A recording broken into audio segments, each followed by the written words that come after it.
There it is. Hello! There it is. There it is. It popped up. There it is. There it is. It popped up. Also late unsubscribed. It's funny. I was just saying to Chris, I'm waiting for the comment. I'm waiting for someone to say it. Kind of my fault. No, you're fine. You're fine. I kept us talking for another 10 minutes. You're good, bro. You're good. Good evening, good morning, good afternoon, wherever you are. Hello, and welcome to Batuu Banter with me, Absolute Sabers, and my guest. Someone I've been wanting to do something like this with for a long time. A long time. He's not only one of my best friends in the community, he's one of my best friends in life. He is truly a brother from another mother. It's Chris, aka the Nerd Dad. Sir, how are you? Good. What's going on?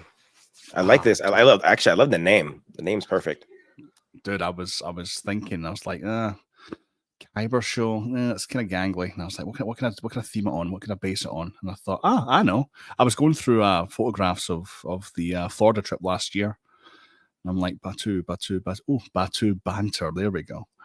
So yeah, pretty much it's talking crap in Batuu's pretty much what we're talking about. Yeah, pretty much. And we are actually on Batuu. You can tell the background and the falcons back there, and there's Black Spire. Sweet, it's a perfect name. Yeah, absolutely. How are you, man? What's been going on in your world? Oh man, busy editing, filming, more stuff. Need another case. More money. That's it. Dude, it's getting like that, isn't it? It is getting that way. I'm just going to quickly put on the ducks. There we go. We can't do a live stream without feeding the ducks. Dude, I was waiting for it. I was like, where is it, man? Yeah, there we go. Good evening to the chat as well. Who's in here? We've got Louise, we've got Matt, Woodruff, Elvis is in the building, literally. Adrian, Jawa, and our moderator for the evening, Adam, has just popped in. Evening. So yeah, thanks for joining. Thanks for hanging out. I'm testing out some new technologies tonight. So if things go a little bit, what do we got wrong? Huh? Well, I'm using the camera for the first time as a webcam. I'm using the Rode Video Go mic for the camera as an actual microphone, and just some other softwares and whatnot to make things look and sound better. So if things go wrong, then I'll blame the software. But King Ghostly's, how we doing? So yes, but dude, welcome to Batuu Banter. Thanks for taking the time and sitting down with me. Like I said, I've been wanting to do this with you for a long time, man. A long time. I mean, I was gonna miss it. I was like, I'll be there. I never made it on the Kyber show, so I was like, you know what? Let's do this one. That was a funny one. Like the Kyber show was something I'd done like 3 or 4 episodes of, and then I ran out of time. That was during the my bit off more than I could possibly chew in my life era. It's so like yeah. But thankfully, I'm a lot more organized these days, or trying to be at least. I need to start off, mate. Obviously, Star Wars, and that's how you and I became friends. And how did it all start for you? Like, give us your Star Wars kind of journey as such. It's funny because it didn't even start with a movie. It started off with Star Tours, dude, in like 1992, maybe 93, somewhere around there. And I just wrote it, and I was like, what the hell is that? What did I just ride? Well, number one, I don't want to throw up. Number two, what did I just ride? And then just before the release of Phantom Menace was when I went to the theaters and saw it and kind of made a connection, because there's that theme connection, Yeah. And then I was with my cousin, and then we were kind of talking about it. He goes, "Oh, that's Star Wars." I'm like, "What is that?" And then I started watching 4, 5, and 6 just after the release of episode 1, and then episode 2 came out, and then 3, and then it was game over. And I still ride Star Tours to this day, and I still feel like crap every time I ride it. And that was it. It was like 1, 2, 3, game over, and that was curtains, man. Like, yeah, that was it. It's crazy. It all started with a ride. I've never heard of anyone having your Star Wars journey weird, right? With a ride. Yeah. I don't have siblings who like watch Star Wars like that, right? Or at the time there was no MCU, there was no DCU, there's none of that. There's really no superhero or anything. There's nothing really nerdy to really nerd over unless it was like Pokemon and stuff like that. Yeah. So for Star Wars, no, my family really watched it. So it was really up to me to discover it. And the only way I did was through a ride. See, I love that. Because usually it's like people say, "Oh, it was my dad, or it was my, it was a brother or a friend, or, I've never heard that one before. It was a ride. Different. I know. Yeah, no, truly unique, man. Truly unique. I get a little nostalgia, like when I go to Disneyland and I ride it again. I'm like, man, this is where I started. And at the same time, I'm trying not to barf. I'm trying to enjoy it. When we went back in September and we rode Star Tours, it's the first time that I've been on it since I was a kid, like probably since I was about maybe 8 or 9 years old. And I get the nostalgic thing because for me it was like, oh god, I haven't been on this since I was like with probably my dad or something. It's a great ride, and they've updated it as well. There's more. Yeah, there's more tours now too. Elvis and I rewrote it, and we got the new scene. What one did you get? There's a couple, isn't there? There's an Ahsoka one. From what I heard, it's the same for all of them except for the transmission that you get. Right. So okay. you get a transmission. It's either Mando, Cassian Andor, or Ahsoka. I think that's right. it. And so basically, if you do Cassian or if you get Mando, they need your help. They're sending you somewhere. If you get Ahsoka, you're gonna follow her. Right. Okay. Got you. And then it's basically the scene in the show when she's being chased by Marok and Shin, and you're flying through the Purgle. Yes. That's pretty much the scene that you get. That's and cool, you get Kashyyyk, and I think that was it. I think those are two new ones. Yeah, it's cool. Yeah, we need to ride it in September, man. Definitely. And meanwhile, it's like it was cool because I was all like cosplayed up, and so was Elvis. So we're on it, dressed up as we're on it. Even better, man. Cosplay's something I'm going to dip into shortly for sure. Before we go any further though, like what is your favorite Star Wars movie? Is it Phantom Menace, Revenge of the Sith? I'm assuming it's a prequel rather. It is a prequel, but it's hard because I really like the Revenge of the Sith, but the first movie I ever saw in theaters was Phantom Menace. Yeah. You know what I mean? That was my first like really sitting down and experiencing it. And then just recently we get to go see it again. And I got to relive that. I got to relive that all over again. So I think the only reason why Phantom Menace wins is because it's the first one I saw in theaters. But yeah, I saw Attack of the Clones in theaters too, and I was just like, oh, that was cool. It was good. But then there's nothing like your first Star Wars movie in the theater. Yeah, but then when it comes to like the best story and the best like CGI and the best like fight scenes, Revenge of the Sith wins. It's hard. Yeah. It's hard. But I would say just because it's the first one I saw, it's Phantom Menace, which is why I have more here. See, again, I'm going to go into Hot Toys and some of your stuff shortly because you've got a lot and you're running out of space big time. But it is one of those ones where, like, for me, my favorite is Empire, just because I watched it with my dad and that's what started everything for me. But the first one I seen in the theater, or the cinema as we call it over here, was Phantom Menace. So getting to see that again as well, and getting to take my son to see that in cinema, like that was like such a friggin' full circle moment, So in weird ways, in weird ways, it starts to become your favorite because it is the first one in the sequel trilogy. It was the first one you see in theaters, and then now you get to pass it on to your kids, and it's now becoming the favorite only for more sentimental reasons. You're bang on. You literally took most of the words out of my mouth there. Because of that, it is like. It's kind of right up there now with Empire, So I feel you. I mean, we're watching it. I mean, I don't know how many times I've seen Phantom Menace, at least within the past year, but watching it in theaters, and then not to crap on Jake Lloyd, but I was like, oh, that was corny. Yeah, what I mean? Or even like things that Jar Jar Binks would say, I was like, ugh, eye roll. But then it was just kind of like, oh, but it's so good. Yeah. It's funny because we've got a friend and she doesn't really like Star Wars at all. But round about Star Wars time, because obviously, right about May 4th, obviously my Instagram is all Phantom Menace stuff and May 4th stuff, and her and her boyfriend sat down to watch the first one, and he got hooked, right? And you've seen the is it the TikTok? It's like the Black Eyed Peas. It's like that one, like you're now rocking Will I Am, Jar Jar Binks. She was just singing it. So it's one of those ones. I think, like, even when they they re-release stuff, it breathes new life into a whole new set of fans as well. Would you see how much money the Phantom Menace made going back in theaters? Dude, yeah, in the first week. It's still in theaters here until next week. Yeah, it's ridiculous how much they've made, and that just tells you that Disney's going to keep re-releasing every whatever it's like a 20-year anniversary, 25, whatever. They're going to keep doing it for that exact reason. Well, it's 22 years today, isn't it, since Attack of the Clones came out?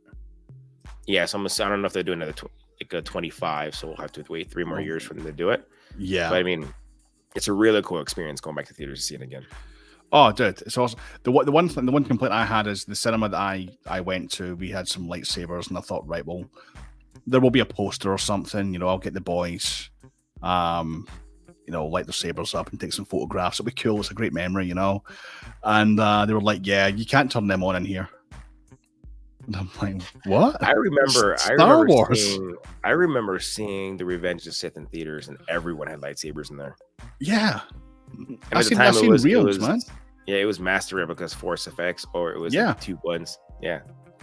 I've seen reels from 2 weeks ago, man. Like, literally, not even like 12 days ago, people are in like multiplexes in the States, and the place is going nuts, and everyone's got like lightsabers and stuff. And I'm like, that sucks. Like, so that wasn't a very good experience. View cinemas in the UK, if you're watching, that was naughty. I doubt it. But yeah, no, dude. I mean, if it's not going to be Revenge of the Sith, or for me, the 2 best ones are Revenge of the Sith and Empire, right? But Phantom Menace is... It holds a special place in your heart at the end of the day. It's when it started all over again for a lot of people, so... And it was cool because I remember seeing them in theaters, and people were all dressed up. People had lightsabers. This time around, I go back in theaters to watch it again, and it's not with people cosplaying now, but I got to see it with Jesse. I got to see it with Elvis. I got to see it with Paul this time. So it's a new experience from the original one I had. Yeah, it tops it in a whole other way because it was a whole weekend of Star Wars. Yeah. That was the best part. See, that's the thing as well. When you're a bit older, and you can get to enjoy it with your friends, and especially it's friends that you've met through it, and you all share that love and that passion. Dude, just awesome. It was just really cool. Absolutely friggin' awesome. There's no way comparing it, because you're just like, oh, that was cool, that was fun. It's like you already know what happens. It's a 2-hour movie, you know what happens, but it's just certain scenes pop up, and you and your friends kind of scream, put your hands up, even though you know it's coming. Dude, getting to watch the pod race scene again on a massive screen, that was dope. That was like, it's so funny because I think Elvis and I was like, did you know they use toothpicks for the crowd? Like, we're sitting there. Everything you've learned over 25 years, and you're just... we're just laughing the entire time. I was just like, wow, dude. Let's just... What was it? One of the first... Is it the first movie with a total CGI? The whole thing. So the whole thing was all CGI. Was the first movie to ever do it. Yeah. Well, I think, because the technologies were advanced at that point, and then they took it further again in Attack of the Clones. And then when it got round to episode 3, like, everything was just green screen. Yeah. I've been watching a lot of kind of old interviews and behind the scenes stuff. If you haven't noticed, I've been putting a lot of stuff up that's like interview shorts and stuff. And it's great because you pick up the stuff that you've missed. Like, I've seen that behind the scenes one a million times. I missed that. I've seen that Empire of Dreams like 100 times. Oh, but I missed that. So yeah, no, what's Elvis saying? He says, I don't recommend seeing the movie with Chris. He's an expensive date. Popcorn, hot dogs, and soda and candy. We know that's going up there. Because we were late, and he was like, I'm gonna go run that. I was like, okay, can you grab me this? And I ate it all, except for the popcorn. Oh, hell, you have I ate like half of it. Actually, no, I ate a lot of popcorn. But it's crazy because rewatching that pod racing scene, I was like, wow, this still holds up. Oh, it does. It completely holds up. Elvis, come on, man. Oh, damn. No, you're right. It does. It completely holds. And it was interesting. So I kind of thought, right, there's certain things I want to see. You know, I want to see the pod racing scene. I want to see the the final fight. I want to see what one was it that I thought the Gungan scene when they go underwater first time to the Gungan city. Like, and it holds, the whole movie holds up, 25 years later. There's just, and the beautiful thing is people who were maybe crapping on it 25 years ago have, dare I say it, because of the sequels, they found a new love and appreciation for the prequels. So there's even more people now. It's just, but that's the way it goes, right? It goes in cycles. Question is that going to be us 25 years from now? Because I personally do not like the sequels, but is that going to change 25 years from now? Because it's exactly what happened 25 years ago with other people. I think that depends on what they give us, doesn't it? Yeah. So easy, pretty much, it's just like watching Clone Wars or adding pretty much Clone Wars season 1 through 7, Rebels. It all kind of makes you like appreciate the prequels more, right? So now with this new content that we're getting, is that going to make us appreciate the sequels more? Maybe not now. Well, I mean, X amount of years from now, 5-10 years time, who's to say maybe not? I think people are saying, "Oh, Disney are doing this and Disney are doing that." In my humble yes, maybe the sequels didn't follow an exact plan, but in my humble opinion, they're doing kind of really much the same as what George Lucas done in a way. We got a story, but the thing is, he already kind of knew Vader's story and Anakin Skywalker's story, right? But in the sense of we had 3 movies, and then for how many years we had other content connecting the dots and bulking that out, right? And it's exactly the same now. We've got other content connecting dots with, the Kenobi series, Mando, Ahsoka, Andor. I mean, there's just so much. Now we're going to get the Acolyte shortly.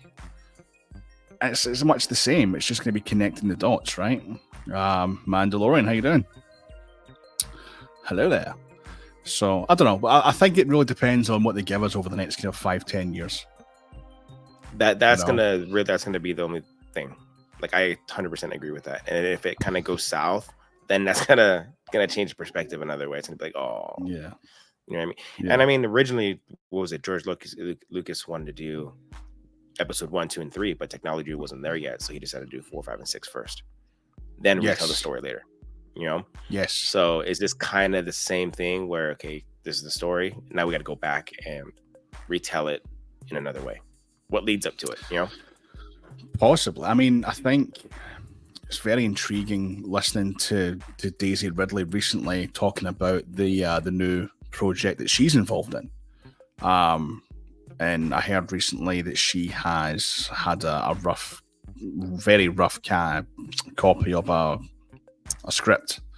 And she's very excited by it. So I'm very hopeful for that one. Very, very hopeful, because, and I said this before many a time over the last year, I think for them to revisit the sequel era and for Daisy to come back after, let's be honest, quite a bad backlash for especially 8 and 9, there's assurances that have to be given there, and there has to be a very specific vision and a very specific plan for anyone to be like, right, okay, let's do it. So she's to put that in the contract, or it's okay, if we're gonna do this, then you guys can't go in. Like, if we change directors, don't change the story. This is the plan that we're sticking. This is the blueprint. This is the foundation. Yeah.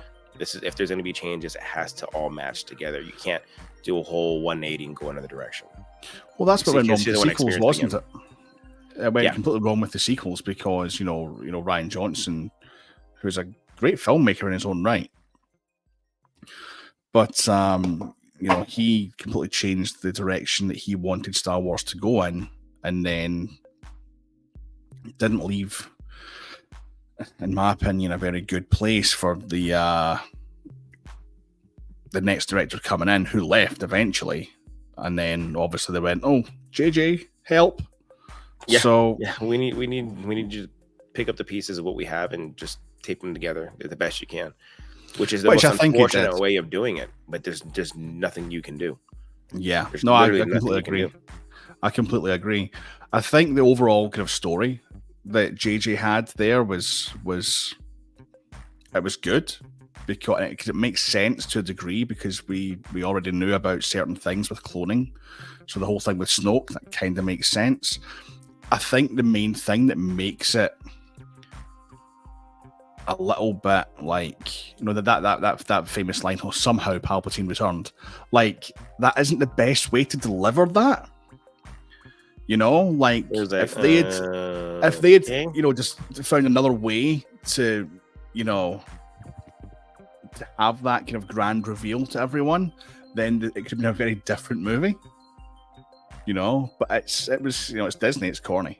You know. Well, here's the interesting thing. Did you ever play Star Wars Battlefront 2? The newer version, not the older one, the newer one. Yeah. The story was they put not Palpatine's mind, but his consciousness into that droid, and kind of see his face, whatever. Yeah. So that game is canon. Yes. So the idea that he had a plan, because he put his conscious in, that means that there's another plan for something else. So that kind of works. Absolutely. You know what I mean? So the idea that he was going to come back, in a way, should not have been a surprise, because he was already planning something. Yeah, but like it's there. The plan of him coming back was already there. We just didn't know. It was the way it was delivered, I think. Yes. It was the way, the complete way it was delivered. Like, the plan, not a problem at all. Right? He's like the most evil, one of the best villains of all time in cinema, you know? But I think the fact that the way it was delivered made it, and that's why people were so upset. But for me, 7 was good. 8 was, I like 7. Weird. 7 was cool. That's the only reason why my Kylo Ren is from The Force Awakens, not from the other ones, for that exact reason. And that's what we're gonna get onto next is lightsabers, man. No. The rabbit hole. The rabbit lightsabers and overall collectibles. Dude, when did it start for you with the not just lightsabers, but like, you know, collecting stuff in general? And was it always Star Wars stuff? Was it other things? Yeah, I would say I would start, because I still have my very, very first lightsaber I ever bought. And it's where is it? Oh, there. It's a master replica Graflex that I got in 2007, and the stamp on there still says 2007. And I remember working at the mall for $6.50 at the time, an hour, and it cost $150. I would save all my money. I would even eat lunch. And it was a store. It's called Sharper Image. Yeah. And they sold like those massage chairs. You sit there and get a massage, or it's like a heavy blanket or whatever. And then they just had a stand with them. But prior to that, I remember I saw them at Best Buy. They had a Vader, they had Yodas, they had Luke's, and I was like, "That's so cool." My mom's like, "No, that's just too expensive." So I remember in 2007, I got that job, and I just saved all my money and I bought it. Kept it for I don't know how many years until it broke. And then probably late 2019, I found somebody who would convert it. And he put I think it was a nano biscotti in there. Oh, dude, we're going back now, man. Yeah. Nano biscotti. Yeah. He put a nano biscotti in there, and then ended up sending it back to him. Then he put a CFX, and it was a in-hill RGB. And then he goes, "No, we can do it. There's something called NeoPixel now." I was like, "What?" So I sent it back to him. And then it still works. You got that NeoPixel upgrade, bro. You got that NeoPixel upgrade. Yeah, and I was like, "What? You can do this?" And I was just like, "Wow, this is just like what he." It's so funny because I think back in 2007 when I first got my master replica, and the idea of the blade going, I don't remember it like that. I remember when I first saw it, it was like, "No." Yeah, I'm exactly the same. Yeah, I remember it sounding amazing. I remember there was smooth swing on there. No, there wasn't. No, there wasn't. And now you're trying to tell yourself there was when you know there wasn't. It's just at the time, it just seemed so cool. And it seemed like it was really that. And no, it was pretty bad. Bro, honest to God, man, like, so the one that you're talking about was the 30th anniversary edition MR, right? I'm not sure. It still says 2007 on. I don't know. Yeah, it's almost faded. It was 2007 Master Replica. It was a New Hope, and it was a 30th anniversary. They brought it out for the 30th anniversary, and I remember that because they brought that out, and then after that they brought just before that they brought the Yoda one out because they were both 07 as well. My first one was exactly the same series, but it was a Mace Windu one, right? And it's a massive, like, 6 battery fucking beast, right? And exactly the same. I remember the blade going up, and it wasn't like sequential. I'm like, no, I had smooth swing, and like, no, it didn't. Because I've still like got one. My room was super bright. I'm in my room by myself, going, yep, room, and it's super bright. I'm like, oh, this is awesome. And then now playing with what we have now, I'm like, damn, this is like 3-4 times brighter than what it was. But I'm like, no, I remember it being way brighter back then. And that's the thing, though, as well, is like when you got into it at that point, and then you fast forward how many ever years it is, and you look at what we have now, you look at the technology, you look at the way the community has exploded over the past, let's go with 4 years, right, since COVID. It's insane. We are so spoiled. Oh, we are so spoiled for choice. And anyone who starts collecting lightsabers now, I don't care whether you're buying it from higher end, lower end, if you're still buying Black Series, if you're buying something from Star Wars, from Batuu, excuse me. From Batuu? You know, very, very lucky because we didn't have that. Disneyland, Disneyland, you didn't have that option. You couldn't carry a lightsaber around like that. You don't have the technology that we had to deal with when we first got it. You automatically get to jump into some sick stuff. Yeah.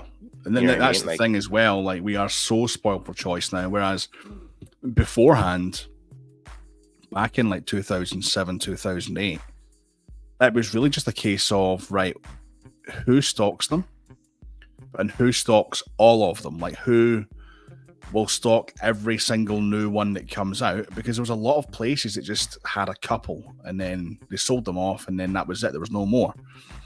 Now it isn't just Black Series, it's the, like, you know, you said, the Disney Park stuff. There's you've got TXQ, you've got Nexus, and the abundance of resellers that obviously offer that.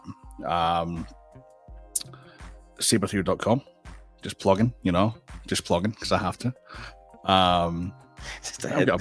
Look at the camera. Banner for that one, actually. There you go. Yeah. There it is. Looking for that next lightsaber? SaberTheory.com. Use code ABSOLUTE for 5% off. So yeah, no, it's nuts, man. And then you get all the higher end stuff as well. You've got Cal with KR. You've got how many? Well, that's the thing, though, is if we go back to let's even say 2007, 2010, even in that 3 years. The only company that made anything that had not a nail pixel, but lit up blade, you know, what we got in technology, but the hilts looked really good. The Yoda was big. It was big, but it looked good. The Vader looked good. This graphics still looks good. I compared it to like an old graphics I used to have. I was like, that's not that bad. It's actually the 07 really graphics stands up, man. It really does. It looks really good, right? And then as a few years go by, then other companies came up and it was inspired versions. Saber Forge and whatnot. Ultra Sabers, not so Ultra Sabers. You know what I mean? And you're looking at it, they're inspired, but they I get. And then there's like a Saber Forge, and some of those look pretty cool. Not $2,000 cool, but that looks cool. Yeah. And then scoot over, another 10 years, and all of a sudden it's like boom, you have companies like KR who's going in and like really looking at the design, trying to get the measurements correct. Yeah. There was SP Sabers. Like, dude, this Mr. Tyrannus is still beautiful. Yeah. I look at it all the time. It's still beautiful. And the amount of detail and the amount of research they put into these hilts to make them look as accurate as possible, sized possible. You know what I mean? Like, they all look so good. And so that what we have now, for the higher end, are you going to spend more money? Absolutely, you are. But again, it all comes down to you get what you pay for. And this is the thing though, is if you look at, I still call it the budget market, right? Because that's kind of really where it started again for me 3 years ago. You look at the steps forward that market has made. Oh, dude, it's nuts. I still have my first LGT or Nexus. Same. And I have another one from them, and you can just tell the difference between both. Yeah, it's crazy. It's crazy how the amount of research they put into it and the amount of the quality and accuracy they put into theirs. Way better than what it was 10 years ago. Oh yeah, and it's way better now than it was even a year ago, 2 years ago. Like, it seems like for every year for the last 2 years or 3 years, there's been a massive incremental kind of improvement on design and electronics and whatnot in the budget side of things. But even the higher end side, you look at lightsabers, you look at Elf, you look at all these kind of companies who offer very, very, very good quality, higher quality than like TXQ and Nexus. And you look at what you can get them for now, and like you said, it's like, oh, that's great. It's not $2,000 great, but now the average price now $500, $600, something like that. Yeah, I mean, or thereabouts. And then back then, the only thing that you could have gotten that was empty was one of those displayed master replicas. So if you don't want to, if you don't want to install it, but you just want to get one just for display, now that option's there. You're not spending as much as you would getting an installed one. Well, those MRs as well, those actual display ones, they ran a pretty penny, and they still do. You can get more for it now than what you would have paid for X amount of years ago. I think when we were at Celebration last year, there was a stand that was for auction stuff, and they had a bunch of older MR stuff, and they had a Vader one, A New Hope, I think it was, and the auction reserve price was $4,200. Oh, the prop shop. Yeah, was it the one that was right when you walked into the main one? And it was like in the no, it wasn't. It wasn't the prop shop. It was an actual stand where it was like an auctioneer's stand, and they had all the stuff there that was going to go on auction, and you can go and register and bid on it. The prop shop stuff, though, man, that was tasty. That was really cool. I know. That was tasty. I had to use some of that footage whenever I did my recap video for it, but that was really cool to see. It was Celebration. I'll cover that in a little moment. But in terms of sabers, though, I mean, I'm looking at those 3 very beautiful and tasty display cabinets that you have. Every time I see those, man, like it gives me anxiety. Especially with those 3 big Inquisitor ones standing up. Like, well, this one's not being held by anything. Yeah, I know. That's that one's the scary one. Yep. It's for sale, by the way, but because I have another one coming in that's going to replace it. But put it on SaberTheory Marketplace and see what it goes for. I thought about it, but I don't know. I have my own love for Inquisitors, even though Tales of the Empire was shit. I didn't like it at all. Not even 2 episodes. I like 2 episodes, and that was it. Yeah. The rest, I was like, oh, yeah. Okay. Yeah, I mean, I feel that. Like they did Vader dirty. I was like, oh. It was so funny because when we were watching it, I was with Jesse, and he goes, "Oh, what voice are they going to use? What voice are they going to use?" And then he just sat down, and it was over. We're like, "Wow, what a tease!" You can't overdo Vader, man. If you overdo Vader, it takes away the mystique. But he looks so good. That was by far the best animated Vader that we got. Oh yeah, and that camera shot as well when he sat down, it was like equal to the camera shot we got in Kenobi when he sits down. It was like that side profile. Yeah, I love his something about his side profile is very intimidating. I don't know what it is. It is. It's funny because I've got that Vader. Where is it? There, that Vader helmet, the Black Series one, and every time I come in the room and I see the side profile looks more menacing than front on. Oh, 100%. There's something about it.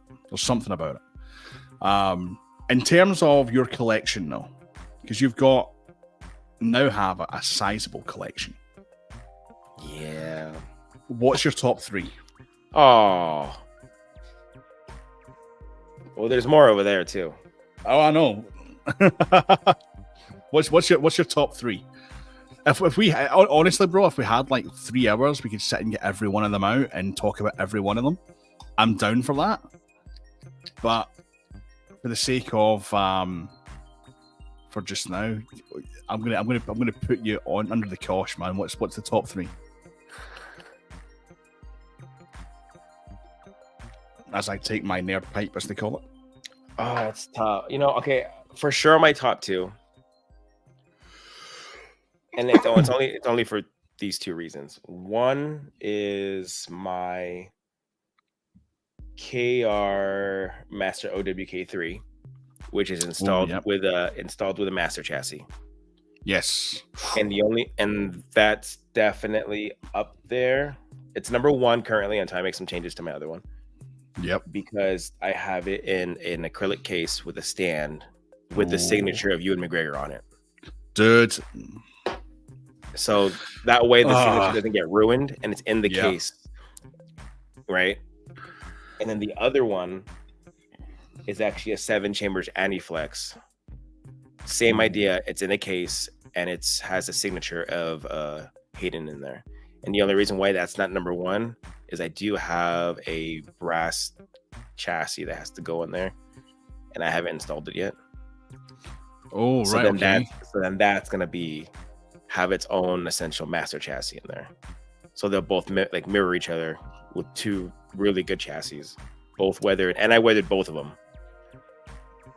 That's gonna look insane, man. And I don't know the third one. I'll go with my master replica because that's my very first one. Good choice. I like that. Yeah, I like that. Going back to the roots. I like that. And it was tough. It was tough because those signatures coming from London to make sure, because they're an aluminum thing that they had to sign. And then I took those and I put them on an acrylic stand that they go on. So they had to sit in a cardboard cutout like this, both sides, taped them so they wouldn't bend. And I had to put them in my backpack that entire day to make sure that they didn't get ruined. Got back to our room. Day, man. Yep. Put it in my room, put it in the safe so I don't ruin it. And then I have to take the next 10-hour journey back home to make sure I don't ruin them. Paul. Yeah. And that was like the worst but best part about them is having to protect them. What's up, Paul? How we doing, man? Yeah, I remember that day. I remember that was the you're the signature hunting day that was for you. I can't tell you how much I spent on. Dude, I know how much you spent in London, man. Like that was. This is the thing, right? So, we're quickly talk about celebration because I want to talk about cosplay and I want to talk about gaming as well because I know you're an avid gamer too. Celebration first of all, I can't believe it was over a year ago, right? Crazy. I'm like looking at it, I'm like, wow, that was a year ago. I know, man. I don't know. It's disappeared. That year has just gone. Like this time last year, we were finding out that we're pregnant. Yes, I remember that. And it's like, wow, where'd that year go? Right? And it was like when it got round to the year mark, it was Louise was like, oh, this time last year we were in London. I'm like, what? No. Like, dude, getting to meet everyone, getting to meet you, getting to meet, Jesse being here, getting to see just everyone, or not everyone, but mostly everyone that we've hung out with online for years. I mean, through some hard times, it was emotional, dude. I still remember when we finally met, and then Jesse stole a hug, which was hilarious. I remember coming out of that. After that moment, right there. I remember we came out right there. We came out of the tube, and you come up the stairs, and immediately when you get out, there's Parliament, there's Big Ben, and you can see Westminster Abbey right there. Immediately when we got to the top, and then you call me, like, "Where are you?" I was like, "I just got out. Where?" And I look across the street, and all I see is it. which is so cool. And then we're waiting to cross the street. As we're walking, and I see you. I do this, and all of a sudden Jesse jumps right in front of you. He jumps right in front of you and gives me a hug. Just like, dude, honest to God, man, I've got that. Tony, sup, Tony? How you doing, bro? And I need to shout out Tony, man, because for the last week or so, he is really helped me big time. I'm not gonna say he's killing it right now. He's murdering it right now. He's murdering it, man. But he's been helping me kill it for the last week. But I'll cover that in a little moment. This is by far my favorite photograph from. What do you say? I think you say, Chris. I said, huh? Walking down on London to all of us. That was when we were on our way to we were going somewhere.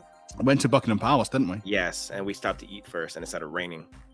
Yes, it did start raining, and it was miserable for the rest of the night. But no, man, I've got a few good ones of you and I.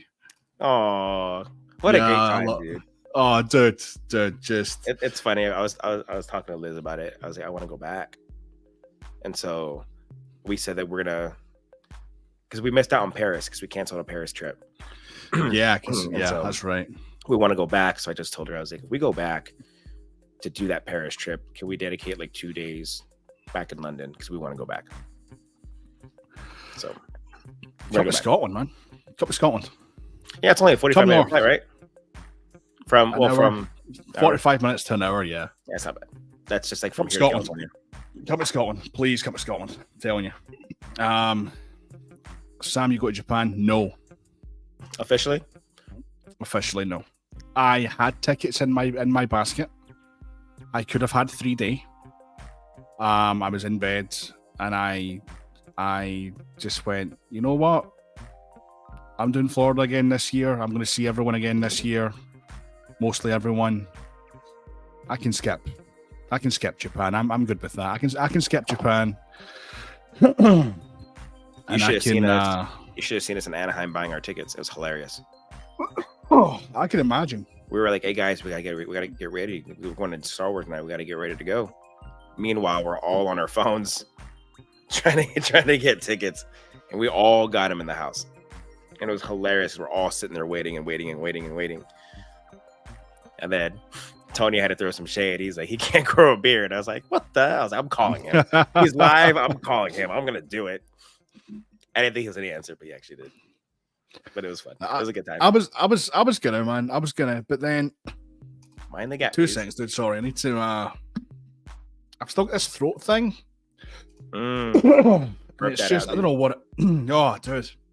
That's why you need to come to Scotland. Oh, give me a second. So, anyways, while he's doing that, I'm kidding. Adam says if you go to Scotland, Chris, you need to look out for the wild. Was it haggis? Haggis. They're taller than you. Everyone is taller than you. You know what? That was funny. My height was the joke of this past trip, and I can't remember where I was. I may have just landed. No. It was a few hours after I landed. I got a picture in our group chat, and it was a kid playpen. I think it was Elvis. He goes, Chris, I made your bed. So your bed's ready. I was like, dude, so good, man. Elvis is great with the old Photoshop. He the swing set. I was on the swing set, and I was swinging by myself because I was the only one that fit. Elvis with the Photoshop, so good, man. He done the Last Supper. Oh yeah. So he did that. I'm sure it was him that done it. Yeah, I'm sure it was. Apologies, guys. I've got a bit of a frog in my throat here. I don't know what's going on, but yeah, no. Next time you're over this side of the pond, you guys got to Scotland, please. I want to. I've been seeing so many travel videos of Scotland, and I don't know. I told her I definitely. It'll be hard because we're gonna do like a 48-hour trip per place, you know. Yeah. But we're literally be traveling the entire time. because I'm pretty sure we'll have a layover in London, so might as well just do here to London, 48 hours, London, go up north 2 days, flight, and then fly down to Paris from there, and then go home from there. You can do the whole of Scotland in like a day. Oh, that's dope. That's actually worth it too. You know, you can do something called the North Coast 500, like 500 miles. You can do that in 2 days easily. It's not. Chris could have slipped in the oven. Told you that was the whole joke, and I was like, I'm ready for it. I was like, I'm not small. I'm fun sized. Okay. Fun sized. It was so funny when I saw Sebastian. I was like, my twin height. I was like, finally, I got someone who's my height to join me. It was you, Sebastian, and Ryan. You're all roughly the same height. Man, that was the best part. The three of you guys just walking, like it was so good. You know, so good, man. Right. I'm trying to sort this out, but I thought this was gone. It's obviously not gone. Still lingering. It's okay. Give me a second. We're all here for it. Take a trip up north to see Ryan. I don't know if you want that. You guys might hear us from up there. No, I'm counting on it. There he is. Leave my short ass out of this. Oh, brilliant. Good times, dude. I think so funny. We spent almost a week together, and it felt like it was longer in a good way. Normally, you'd say that and it's a bad thing, but it was in a good way. Dude, that final night at the train station was like one of the hardest moments of my life. Who has that picture of me when I was like, I've got it. I'm sure I've got it. Or Louise might have it. That was the night we were all walking, and then all of a sudden we see Ryan in the middle of the street. They're like, what are you doing? And he thought we crossed the street, but we didn't, and we just kept walking. I think Louise might have it. I don't know. I'm sure. In fact, I'm sure she's got it. Ryan has it. He said, yeah, I took it. Oh, good times, dude. I've got one. I've got one as well, man. I don't know if I'm trying to find it, but the one of you and I in the hotel. That sounded wrong, but the one of you and I in the hotel bar. That sounds even worse. Wait, which one's that one? The one on the sofa, just cuddling up. Oh yeah. Louise got that printed off, so that's going in a frame, and it will be displayed in our hallway. Ryan said it's on his Insta post. Anyway, sorry. I think that's me now. A bunch of crap lining my vocal cords.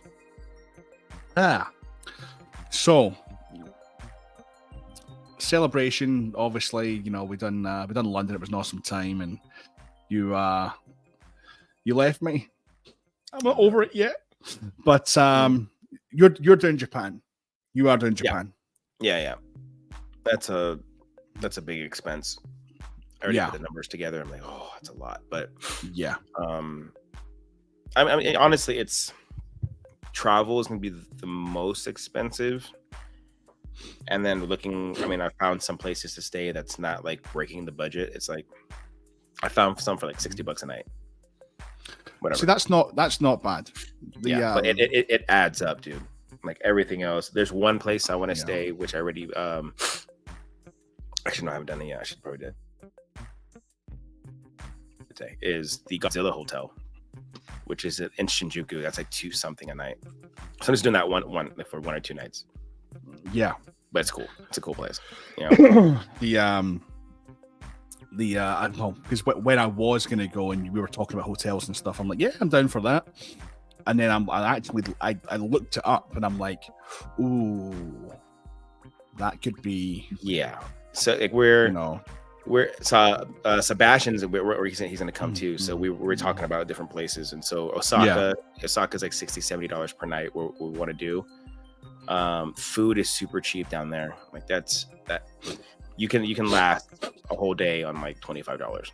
Oh, and, yeah. And I mean, and some of the ramen spots that I'm going to visit the entire time is really good. There's a lot of vending machines. There's the 7-Elevens that have full meals that you can eat for dirt cheap. And then the next expensive part is traveling from Osaka to Tokyo. That's about $100, 100 something. And then doing Osaka's a lot Disney. cheaper than Tokyo. Tokyo is a bit more expensive. It's like the New York of Japan. Yeah, and then obviously Tokyo Disney, it's a 100 just under $100 per park. Yeah, so it's all going to add up. And so when it comes to, it's hard because you need a budget for cash wise for whatever you're going to bring there. Because I was reading, not everywhere takes cash, especially if you're going to do like street food. They don't all accept cards, so you do have to have yen with you for that. And there's some places that won't take your card. So in my mind, I'm dedicating my card for travel, plane, hotels, paying for Disney, all that stuff. It's all going onto a credit card, and then there's going to be a separate expense that you have to have for having yen on you for those situations. Yeah, Disney's like $80, Universal's like $70, and we're doing Universal too. I see the yen took a massive dive against the dollar 2 weeks ago. I was like, oh, everyone better buy yen now. Yeah, I saw that. And that's the other thing too, is anyone in the States, it's cheaper for you to go to your bank and do the exchange from there, order how much you want, and you'll take that with you. Compared to going over there doing the exchange, you're gonna lose money. That was my mistake in London, because I forgot to order. And then when I got there, I was like, oh, I'll take card. Oh, we're good. I didn't have to do it. But for there, you definitely have to plan for that. Sorry, man. I'm still... every time I think I'm clear, I'm not clear. Beer and vending, I have everything there. And then even like me and Sebastian were looking at options. I was like, dude, I want the whole experience. Let's get stay in a capsule for a night. $65. Amazing. Yeah. Like $65. The only thing is I'm going to have one big bag for sure. And then I'm going to have a small carry-on inside of it. So whatever I buy, I'm going to bring back. But a lot of their lockers are really small. Yeah. So that's the only issue I have. Right. But I don't know. That's another thing I have to look into, is there are some places that do have lockers for big bags. The big bag's going to be empty.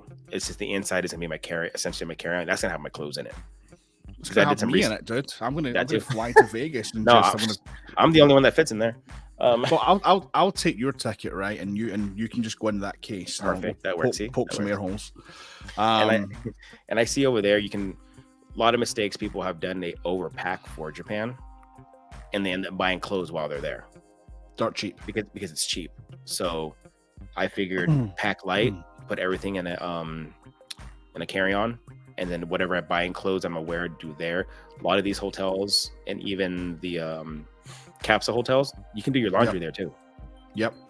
So you save money again. You don't have to worry about overpacking. You can literally bring 4 pairs of clothes for 12 days and wash it. While you're there. The Japanese have got everything covered, man. Like I went to Osaka when I was a kid for a couple of days on a layover. I was flying to New Zealand to see family, and I just remember this was 1999. This was a long ass time ago. And everything was so advanced, man. Like, the electronic toilets and stuff. And I'm just way ahead. It warms up the seat for you. It's wild. I didn't enjoy the little thing that comes out. It comes out and scooshes your the bidet. Starfish. Yeah, the bidet. Oh, man. Yeah, but they're pressured. Like, legit pressured. Oh, yeah. So legit. Your hand over a water hose. Psst. Yeah, it's like getting 1.5 bar up the... What obviously last celebration you done a lot of celebrity experiences, right? The photographs and autographs. What's your main goal this time? Is it just culture, travel, hang with friends? Yeah, there might be a couple instances where I want to like do a photo op with someone. Obviously, I've always wanted to meet Tamora Morrison. You know what I mean? And so he's going to be there, which is cool. His isn't super expensive compared to what I spent last year. I think last year just for an autograph was $300. So I got 2 of those. And then I got the picture of Ewan and Hayden. I'm not gonna as much as I want to say I'll do it again. I don't want to do it again unless it's a separate photo. Because last time, remember with the Ewan, we had to be separated from. That was the crappy part. That's right. That was during COVID, right? Yep. And that was the crappy part. Like that kind of took away from the experience. I understand why, right? But it still took away from the experience. And so this year, and I don't imagine there being a lot of vendors because there wasn't a lot in London anyways. All the kind of big ones were there, you know, Lego, Hasbro. But you couldn't even buy anything from Lego. Novos. You couldn't buy nothing, you know. But when you went through to the actual hall where there was like almost like street vendors and other stores, like independent stores, you know, it wasn't massive. In my mind though, is you're in Japan. That entire thing is a vendor of everything else that's not Star Wars. You know what I mean? Yeah. They have the Pokemon Center. I want to go there. It's the one thing that I'm gutted about, right? Because I'm not coming, apart from not seeing everyone and everything, is the Pokemon Center. Like I would love to go there. I believe it's in Shinjuku too. That's what we're staying at too. And it's like I can take what I spent from autographs and put that into Tokyo Disney, Universal, buying stuff in the Pokemon Center. You know what I mean? Yeah. So I'm not worrying about vendors when it comes to Tokyo. If I see something at Celebration, cool, I'll buy it. If not, it's all right because the rest of that city is going to be your vendor. I mean, I would quite imagine actually that a lot of independent businesses and retailers in that city for that week is going to be Star Wars. Oh, 100%. They love it, man. I was actually looking like Cody was looking for a specific Japanese Star Wars poster a while ago, and I came across it. In one of the stores here, and they were out of stock. And I'm like, oh damn! And I went back a few weeks later to try and get it for them, and they didn't carry it anymore. I was like, you know, because they love, the Japs love it, man. They love Star Wars. And I love the posters. The posters are always like the Japanese poster for The Force Awakens. Mm-hmm. You seen that one? Yeah, I seen it. Dude, they're epic. They're the way they do their art, like they take something that's not Japanese and twist it, they make it their own. Yep. Oh, it's so good. They're so creative. They're so creative in so many different ways. I would say they're probably the most creative society on the planet. You know, very, very, very, very artistic, very creative, and the cultural. It's almost like a cultural. It's in the DNA of Japan. You know. Yeah. Pardon me. It's so crazy because, like, I was thinking about travel time. I don't remember how many hours it is. But literally, it's the time I would leave there to come home. So I forgot what flight I was looking at. I think it was like 1 or 2 o'clock, something like that. So it's like 1 or 2 o'clock. I'll get to Vegas at 2 o'clock the same day, if that makes sense.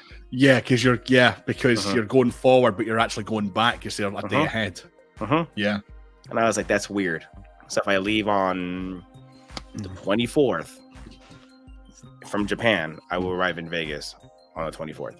But if you leave on the 24th in Vegas to go to Japan, you'll arrive on the 26th. 25th, yeah. It depends when you leave, but yeah. No, it's nuts, man. It's not. Well, listen, I hope you guys all have a great time. Sorry, I'm not coming, but I'm bummed. I am bummed, but at the same time, I promised a certain little 5-year-old boy that he would go to Disney in a couple of years, so I would rather put the money towards that. I'll go too. Oh, dude, yeah. When we come for a family holiday, you know I'm hitting everyone up. I'm on my way. I'll be at Disney World. You know, man. We'll go get a villa, just get the kids. Hell yeah, down. Little segue from Japan. Obviously, I was going to say about the Nintendo store where you can get a custom Switch made in front of you, that kind of stuff. I'm not a Nintendo person. You're not a Nintendo person, but you're a video games person. Yeah. So I think let's talk video games, man. Yeah, I mean, I would definitely go for the video, the idea of video game. If it comes to Nintendo, it's Pokemon all day. Yeah. And apparently when it comes to video, when we're talking about video games, they're going to do a remake of Pokemon Silver for the Switch. No, they're not, are they? Yeah. Oh, they announced it a few months ago that it's in the works, but there's no official trailer or art for it. It's the first one we've seen Lugia and Ho. And Ho as well. I remember that one because, speaking of my layover in Japan, that came out 2001. Yeah, Pokemon 2000, we had Ho-Oh and all the legendary birds. Yeah. So I remember that because the second time I went to visit family in New Zealand with a layover in Los Angeles, because my uncle used to live in Los Angeles, and he took me to a mall and for Christmas bought me Pokemon Silver, and it was Christmas time. So we done Christmas in New Year in New Zealand and came back. So Los Angeles on the way there, New Zealand, and then Los Angeles on the way back. And I remember that, and I loved that game. I loved Silver. It was so good. That's still my favorite one because you still had the original 150 in it. Yeah, you know what I mean. And then you had was it 251, 249, something like that. So it's kind of like you had everything all in one package. Yeah, it was the first expansion, really. Yeah, you had Entei. Entei was in there. All of them. So good. And then I stopped watching Pokemon after that. I was like, I don't like this anymore. It's not as good. You know what? I didn't even know they were making that again, man. That's made my friggin' day. I'm so excited for that. That's what I've been wanting. Because when they made, what was it, the Pikachu and the Eevee one, and I bought it and I looked at it, I was like, oh, this is just like red and blue. Sick. Well, Pokemon Yellow, remember, it was exactly the same as Red and Blue, but Pikachu followed you about. Yep, and he actually said Pikachu every time he came out. Yeah. I had that one too. So good. I remember getting the yellow one. I was like, this is just like Red and Blue, except for you get Pikachu, and then you get Squirtle and Charmander and all that. It's kind of the same way you did in the show. Yeah, it was cool. Yeah, that's the only thing I'd be excited for Nintendo. Mario, whatever. What's your favorite platform? PlayStation, Xbox, PC. PlayStation. I mean, you were streaming The Last of Us, right? Recently. I still have to not recently. That was a while back. I gotta jump back on that again because there has been some leaked behind the scenes footage of the set for The Last of Us Part 2 for season 2. Oh, okay. Yeah, and some of the sets look exactly like the game. I'm ready to cry again because that shit is emotional. I still haven't watched it. Well, no, wait, the first season? Yeah, I haven't watched it yet. Oh, you're messing up, dude. I know. No, I know. I know. I was so happy because I remember I was like praising the game so much, and then different people who've never played the game. And the most exciting thing was with Tony, when Tony never played the game, knew nothing about the game, and then getting to see it. Like, we had conversations about the show, and him enjoying the show, and I'm like, man, you would enjoy the game so much more. But the fact that your experiences with the show, I got to kind of see like his side of how he saw it and why he liked it.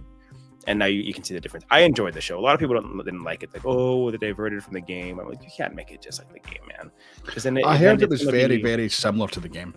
Very, very similar. There was a lot of similarities, but obviously there are some things you have to change because it's episodes, it's shorter. There's things that's different, but in ways that it was different, it hit in such better ways. Yeah.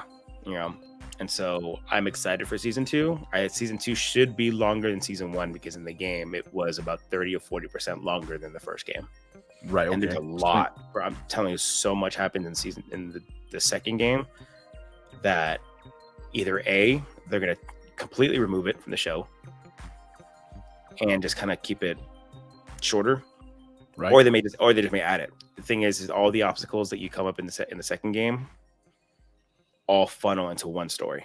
Like, it has to lead to that. There's like three different stories.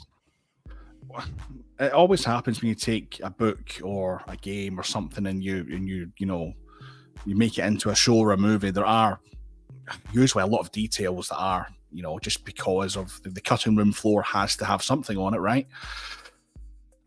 I haven't watched it, but from what you're saying, like I certainly hope they don't cut too much out, because same, because there's a lot that happens in the second game, that when it happens to the very, very end, literally there's 3 different stories and they all connect at one certain point in the game. And it's crazy because of the behind the scenes footage that I saw. They like recreated a store from the game. Looks just like it. Right. There's a tank that has like all this like moss on there, and it's like just grown with all these plants on there, and it's from the game. Like everything is dead on to the game and the show. It's very exciting. I'm very excited. It was one thing that I did read. Pardon me. A hell of a lot on was when the first one came out, everyone was saying, "Oh, it's just like the game." Yes. And even though I don't know the franchise, that made me happy, because I'm like, "All right, okay." Like, I'm gonna have to give you my password to Max, because I can share it. I think it's on. I think it's on Prime. Is it? Dude, actually, it might even be on YouTube, dude. To be honest, I think it's on. Oh, you mean the show? First oh, season? the game? Yeah, the first season should still be on Max. It's on Amazon Prime over here. I've seen it. Oh, dude, you know, I've seen it on there. I will. I promise you, I will. I'll watch it. I will watch it. In terms of games, though, Star Wars games. Oh, this new Outlaw should be sick. Outlaws is looking great, right? It's looking fantastic. What's your favorite one? There's been a lot over the years. What was the first Star Wars game you played, and what's your favorite one? Oh, the first one is probably like an arcade game, to be honest. Do you remember the pod racing game? Oh, of course. The arcade one? The only reason why I knew that one because I had it on N64. Yeah. And I have it on Switch too. And to this day, I still haven't unlocked Sebulba yet. I'm pretty upset I haven't done that yet.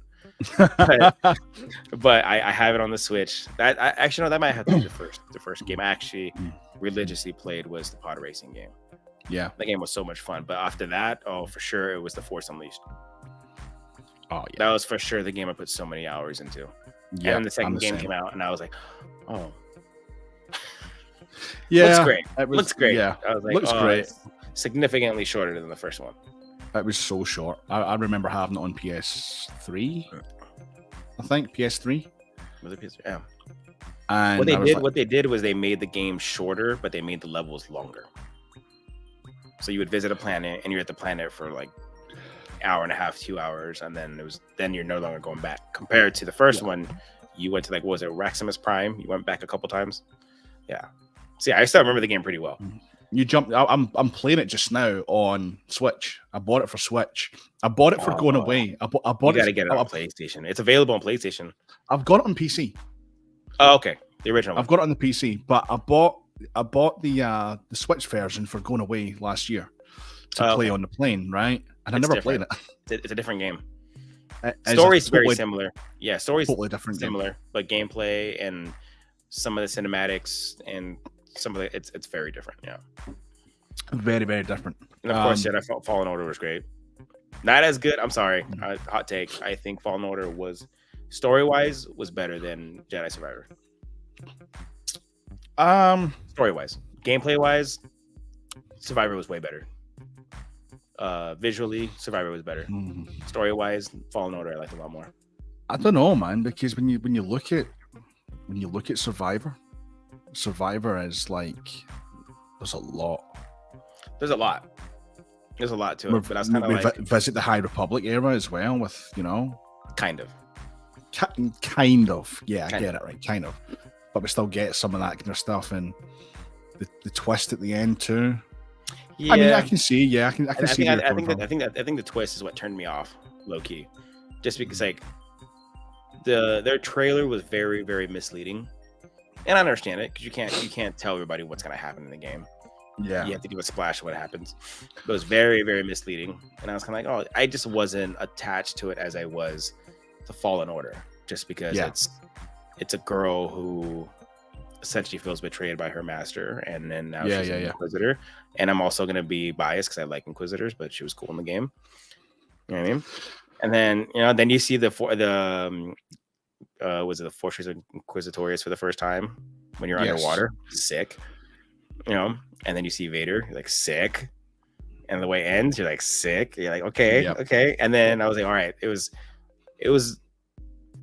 like a roller coaster just going up because it was getting better and better and better and better and better. And then Survivor was like,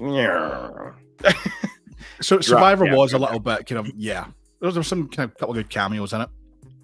Great cameos. And the gameplay was way better than Fallen Order. Way better. Yeah. Like the amount of things. I never used the cross cutter though. I never used it. Or the gun. That for me was a little bit confused. Like, why would I want a blaster when I've got a lightsaber? That's what I'm saying. Like that's the reason why I'm excited for Outlaws, because it's a straight blaster. So I'm gonna focus on doing just straight blaster for the entire game because that's what she is. I'm gonna take away the blaster from Survivor. $120 though for a game. That's a bit steep. Is that how much it is? So it's on pre-order just now on Steam for 120. Jeez. Yeah. Still gonna buy it, but I wonder why. It's so much. Oh man, I'm not buying it at that price. I'll wait until it's on fucking sale. Version? Is it a deluxe version? It must be. It must be some sort of collector's or deluxe version. It has to because next gen, or I guess you can say current gen now, whatever, is what average $70 a game. Thereabouts. It'll be a good game, no doubt. Looking forward to it. Looking forward to the what's the one that's coming to Switch shortly? There's one coming out for Switch. Yeah, it's I can't remember what it's called. Someone in the comments. What's the one that's coming out for Switch and mobile? I didn't even know there's one coming out for Switch. Yeah, I can't remember what it's called. Damn, I haven't turned my Switch on in months. Oh, I turned my Switch on the other day for the first time in like a year. Going back to Force Unleashed, I was watching. I've done a short of it actually. Sam Witwer on how he basically got the gig for Force Unleashed. Oh yeah, he corrected them when he was talking about meditating. Yeah. I remember I watched that. He doesn't know how to meditate. He's a Sith. He think that that's how you do it. All the Lucasfilm people are like, which is so funny now because he works for Lucasfilm now. Yeah. Besides playing, the voice of Maul. His name popped up in Ahsoka. Yep. So he's still with them for a reason. Just bring in Starkiller. That's it. He's the real GOAT. Low key, he really is because he can do. Dude, he can do Palpatine. He's so diverse. He can. He did, didn't he? Didn't he do Palpatine for the Force Unleashed for the game? Because he basically said, "Look, just fire that guy. I'll do it." Yeah. He's great. And that's another person I want to meet is Sam Witwer. Sam Witwer and Ray Park. That's still two on my list. Those are my top, and also Tamora Morrison, just because he seems like a really cool dude. Yeah. Other than that, I'm very bummed I didn't get Carl Weathers last year because I originally got Giancarlo Esposito. I was like, I'm not going to miss that opportunity, and I was literally 2 minutes late to the photo op, and they said you have to come back tomorrow. Yeah, that's right. I remember. I was like, come on, man. And I was on Saturday, and I didn't want to do no, it was a Friday, I think. Yeah, I didn't want to do no signings on Saturday. Yeah. And I was like, I got to come back. And so that's right. I remember that. They said go online. You can't either cancel it online or reschedule for the next day. And when I did that, Carl Weathers was also open at the same time. So I was like, so I chose to do Giancarlo, and then unfortunately I passed in Carl Weathers. I'm like, damn. I feel like I picked the wrong one, but then I'm rewatching Better Call Saul right now. And I'm watching Giancarlo. I'm like, oh, I met him. He was cool. And the photograph you got actually of both you guys, just so good. Yeah, so good, man. Such a nice guy. I remember when you posted that because you told me you were going to do it, and I'm like, I wore the Los Spoilos out of my nose shirt too. Yeah, and he was stoked about that too. Man. It's so funny because people are looking at me because I'm wearing that shirt all day, and they're like, "Why are you wearing it? It's celebration." I'm like, "Well, I'm celebrating my time with Giancarlo Esposito right now. Okay, that's Gustavo Fring. You might You look at him as Moff Gideon. Nah, I see him as Gustavo Fring. As Gustavo Fring. Yes. That's who he is. Yes. Abso-friggin-lutely. Abso-friggin-lutely. Dude, I'm gonna wrap this up shortly for you because I know you're on a time limit today. Yeah, I'm good. But you know, but before we do, I just want to quickly talk about the Acolyte. It's a couple of weeks away. I'm scared. Don't be. I love what they did with it when it comes to the martial arts, because it's showing that a Jedi doesn't just need his lightsaber. They don't need just the Force. They can do other things. And I feel like we didn't really see that in the sequels, prequels. We didn't see. We got some of it in Ahsoka with Ezra. A little bit, yeah. Well, I mean, like even if you take that out, the only person that we ever saw anything with mixed martial arts that referenced the Force at any point whatsoever was Rogue One. Yes. Was it Donnie Yen, like his character? He's the only one, who's ever referenced the Force in any way, who believed in the Force and used mixed martial arts. Now we're seeing that again, and not only are we seeing that again, we're getting Trinity from the Matrix. Oh, bro, I mean, let's go. Let's go. Like, I'm borrowing a line from Tony there, man. Let's fucking go. Yeah, I'm stoked, and we got that clip, the fight scene of her after the Phantom Menace. Yes, and we got to watch it, and I was like, dude, she's still really good at mixed martial arts. Still good. If you're gonna bring her in to play this character, you can bring in Keanu Reeves to come in as Revan and do the same thing. Bro, I've been saying this since we knew that she had been cast in Acolyte. I think a lot of people have been like, right, they can get Carrie-Anne fucking Moss to do this. Let's get Keanu. Let's do something like that. We have some theories, though. Me and Elvis are talking about it like right after the movie. Actually, during the movie of Phantom Menace and after Phantom Menace. We have some theories. There is a rumor. There is a rumor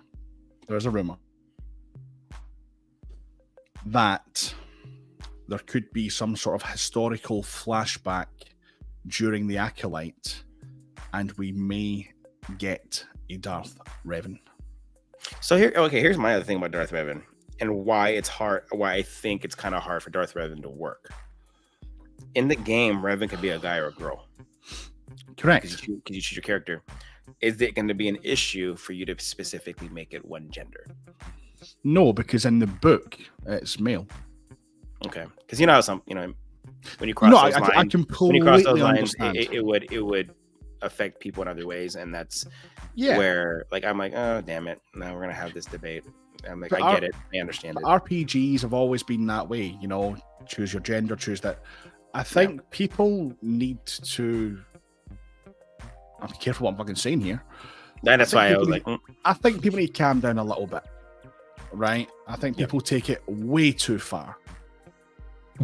In the book, Revan was male. Okay. Right? And every artwork I've seen, Revan's male. Right? Would I have a problem if we got Revan in live action and it was female? Nope. Or if I we wouldn't even have know. a problem. What if it was in his mask the entire time? Well, exactly. Generally, the body armor, though, is shaped a certain way. Like, it's usually flatter for a guy, and there's usually some sort of pronounced area for. I don't know if I grow my hair out again. If I grow out my hair out again, you look at me in the back, I look like a small little girl, but whatever. Bro. But this is the thing, man, right? Like, I don't think it would be a problem at all. I really don't. The books, and the audiobook was fantastic. Definitely check it out. It is on Audible. Okay, perfect. Because I like listening to the books when I'm driving. I prefer it. But there is a rumor that there might be some sort of, not flashback as such, but some historical lesson vignette on the Sith and Korriban and all this kind of stuff. Whether that's true or not, I do not know. But I've heard that there may be something like that along those lines. Elvis and I think the Jedis are going to die in Acolyte. All of them. Probably. The only reason why I say that is this takes place, 150 years before episode 1? Something like 100 years or something like that, yeah. And there is a Sith, obviously, in it. Yeah. Okay. But were they supposed to be dead for millennia when it came to episode 1? Well, this is the thing. There's that scene when they mentioned the Sith, when Qui-Gon says he was he fought a Sith or whatever. Look at Yoda and look at Mace Windu, the way they react. It's like as if they know. So they know the events of what happened to Acolyte, and they have to cover it up so that they don't. There's no, oh no, the Sith are back type thing. So they look at each other like, oh damn, like they know. There's definitely rumors of Yoda being in this in some capacity, probably towards the end, and having a part in a cover up. You know, I believe it. Which would make sense even more when Palpatine says to him, "Your arrogance blinds you." The fact that he was arrogant enough potentially arrogant enough to cover that up. Yeah, that's only that makes sense. This is the way they looked at each other, and obviously it wasn't intentional. You know, when the movie came out, because they didn't know Acolyte was going to happen at the time. But now looking at it and how they looked at each other, like, oh shit, they know. But it's what Star Wars does: throw away lines, throw away actions. You know, and people see that and go, I can make that work with something else. Yep. And if they don't do that, and if they don't use that look for anything, I think that was a missed opportunity. I completely agree. I completely 110% agree. And I do think you're bang on. I think you're right. I think every Jedi will succumb to the Sith or whatever it is. You need to think about, what are they going to borrow from maybe the Plagueis book?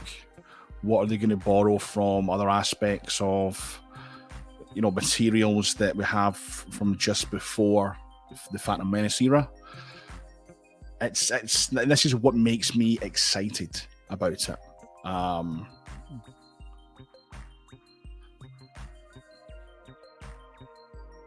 this point, my judge of whether someone in the Saber community is a veteran.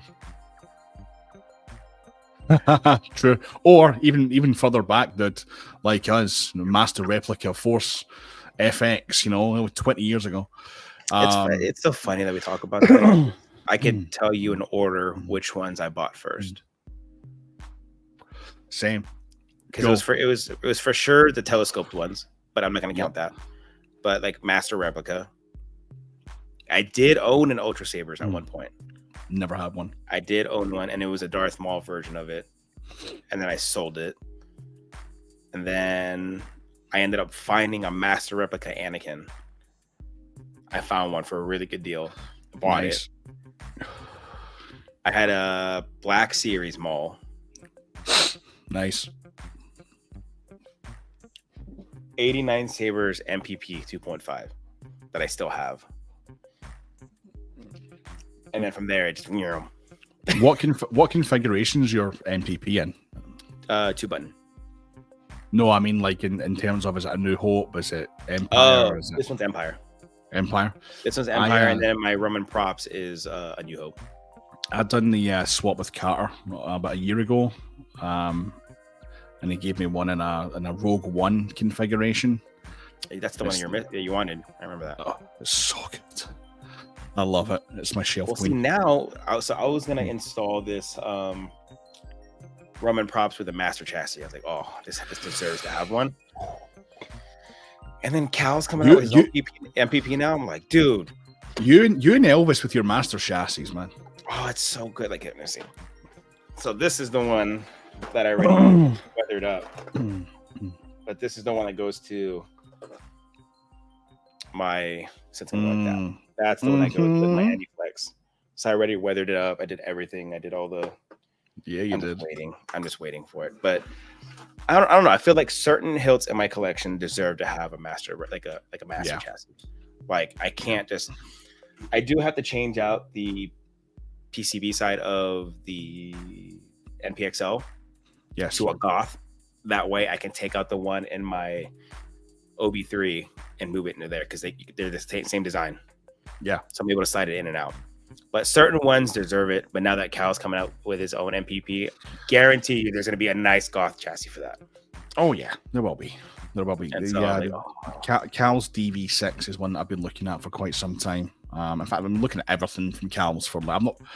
The last time I actually bought a Saber was fucking hell, no, oh god, 2.5 years ago. I think mine was last month. Dude, don't. Yeah, but 2.5 years last time. Louise got me every Father's Day. Louise will buy me something from Cal, right?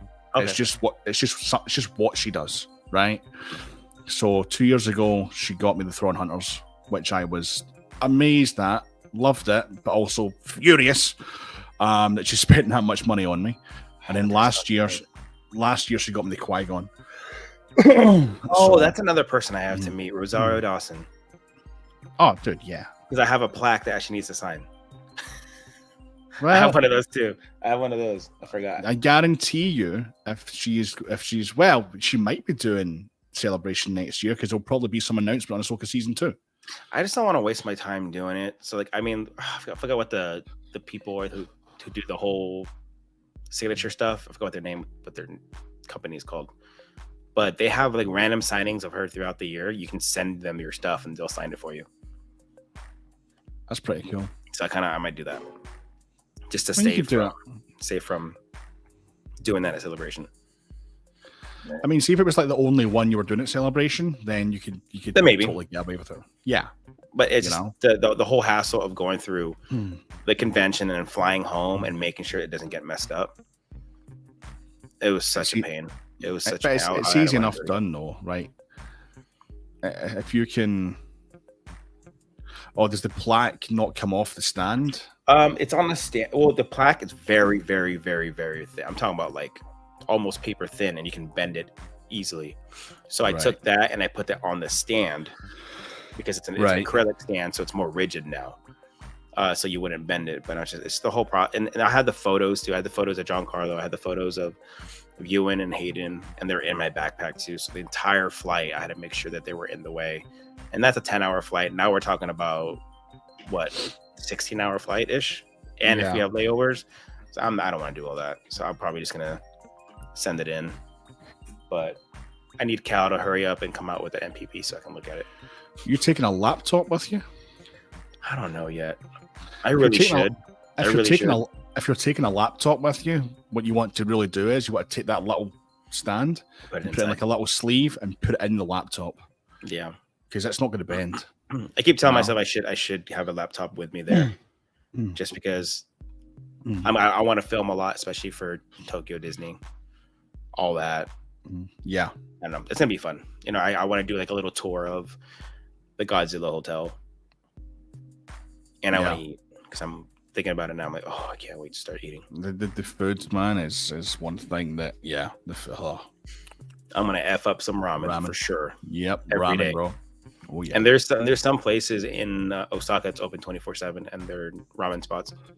Yep, and it's proper as well. It's like, you know, it's funny because there's some places even in Japan which is like not ran by people who are Japanese, and they offer ramen, and it's not anywhere near as good as the authentic. So it's like, you know, you're in Japan trying to get authentic ramen, and it's not authentic ramen. It's like, what the fuck? I have a ramen spot here that when you walk in, like right when you walk in, the left's like the check-in desk, whatever, but on the right, it's a glass room, and they're making the actual like noodle of the ramen in there, and they're like processing all by hand. That's the only one. We've got one in Glasgow. It's a great restaurant, man. If you guys do come over, we'll go there for some food. Well, Louise won't because she doesn't eat that shit, but you and I will go. We'll probably do like a whole week. That's great. I'm stoked. Oh, we'll do it, man. We'll do it. We'll definitely do it. What's next for you, man? You've got a lot of Saber reviews kind of coming up. What's next? I have a lot of those. I do have a Profi video that's coming out. I'm still seeing a lot of people having trouble with Profi, can't figure out how to put fonts, can't figure out how to do blade styles, and it's totally understandable because it's a lot. You know, your first time, especially your first time, and I think it's very difficult to do. Like if you start doing like an OS 7 video, right? You want to do how to do the blade styles, all that stuff. I think it's more difficult to explain how to have one font and give it multiple blade styles when it's your first time. I think when you do I thought about doing an OS 7, but like, that's a lot of information to learn your first time. So I think that'll be our second video later down the road. I'm actually going to go back and do like an OS 5 type thing where all it is just font, common folder, track, one single blade style. Yeah. We're going to make it as simple as possible so you can understand the concept of how you're doing it. Do you want to know how to change the blade length? Let's scroll all the way down. Let me show you where this is. Understanding what the defines are. You know, there's like certain things, and there's so many defines on there that is not relevant to someone who just wants to learn how to put a blade style. So yes, absolutely. Swing, define swing on, define twist on, twist off, define twist on with battle mode. Let's just keep it simple. If you want twist on, twist off, this is what that define is. Yeah. Make it very simple. And then later on the road, as you keep, like for me, when I had to learn how to do Profi the first time, I didn't watch the video once. I watched it like 6 or 7 times. This is the thing though, dude, is people, my experience, especially with my Profi tutorials, is people are so impatient and they don't want to watch the video. They want to type a comment, ask you a question, and have you hop on a call with them and do it for them. Like, and it's really frustrating when that Profi tutorial video took me about 6 hours to do, right? Because I was like going back, I've missed this bit. Oh shit, I better go back and put that bit in, and I could probably have explained that better. And I did it twice already, and I'm redoing it again. It's you know what I'm talking about, man. And it's just one of those things where I thought, okay, if I'm going to do a Profi tutorial, I'm going to do it so that an idiot like me can understand it. You know. Well, I divided mine into chapters. Mine's in chapters. I divided the chapters. I think mine was in like 4 parts. Yeah, so I did it in chapters, and then each chapter is time stamped. So the way I did it was, so I literally, I don't have my MacBook anymore, my Mac. So I'm using Liz. I'm using hers. So I made a whole separate profile. Yeah, and I'm showing exactly how to download Arduino, doing all that. And it's, instead of saying the idea, well, I already have it downloaded, but this is how you do it. No, I'm gonna go through the whole download process with somebody. That's chapter 1, and it's gonna be timestamped Arduino. There's even a timestamp for things that you, everything that you're gonna need. So I think mine was similar to mine. Was like chapters, like where it was like part 1, what you need, and that's like the hardware and the software. Part 2, Arduino. Part 3, the SD card. Part 4 was something else. I can't remember. It's hard because like when you're first learning how to do it, and I was watching videos, you had to keep skipping through, you know. Yeah. And so I was like, oh, how do you do this again? I have to scroll through and find that part. So now I've divided it to where it's what you need. I even went as far as, how do you download a font from Jesse's site? Yeah, no, quite. Yeah, because Jesse said, absolutely. Jesse said he's had issues with people reaching out to him like, yo, dude, where's my lightsaber? And he's like, you bought the font. How do I get the lightsaber after I bought it? You know, and it's all through email. So I went like, you thought you bought a lightsaber for $10? Really? Yeah, he's like, come on, man. It happens. It's just like, you know, when I first got into it, I was just like, oh, that's cool. And you just get it. You know, it's an impulse buy, so you never know. Yeah, but it clearly says on every single font, you're not buying a lightsaber. Yeah. Now it does. Yeah. Well, and then people like, how do I get the font? And I was like, did you put the correct email address? That's important, because if you don't, you're not going to get the link. So I went through the entire process of that, making it very simple. And then maybe later down the road, we're going to go a little bit harder. We're going to add a couple more things so you can understand how to do that. But right now, the most important thing is you know how to put a font on there. Yeah, that's it. That's the thing, man. Like the main questions that I was getting was, the web USB interface isn't working. How do I do that? And it's like, well, you need to re-upload your config file. It's probably on your SD card, but I would go and watch this first. And it's Profi's messy, man. And that's the other thing too, is I even say in the video this. Well, I'm going to say it again because I'm doing it again. This tutorial is a Mac only tutorial. Why am I doing only Mac? Because I can't get the damn driver to work on my PC. So I'm not right. So you need to look for Brian. Okay. Adam. I don't know if you've got it, but there is now a patch for Windows where you don't have to even do Zadig. That's what I heard too. It came out like 2 years ago, right? And I'm sure it's on. I'm sure it's on the Crucible. I'm sure it's on the Crucible. I think Adam might have it. If Adam doesn't have it, then Jamie Wallace will have it. Highlight Shadow on Instagram. So reach out to him, and he will probably direct you to it, because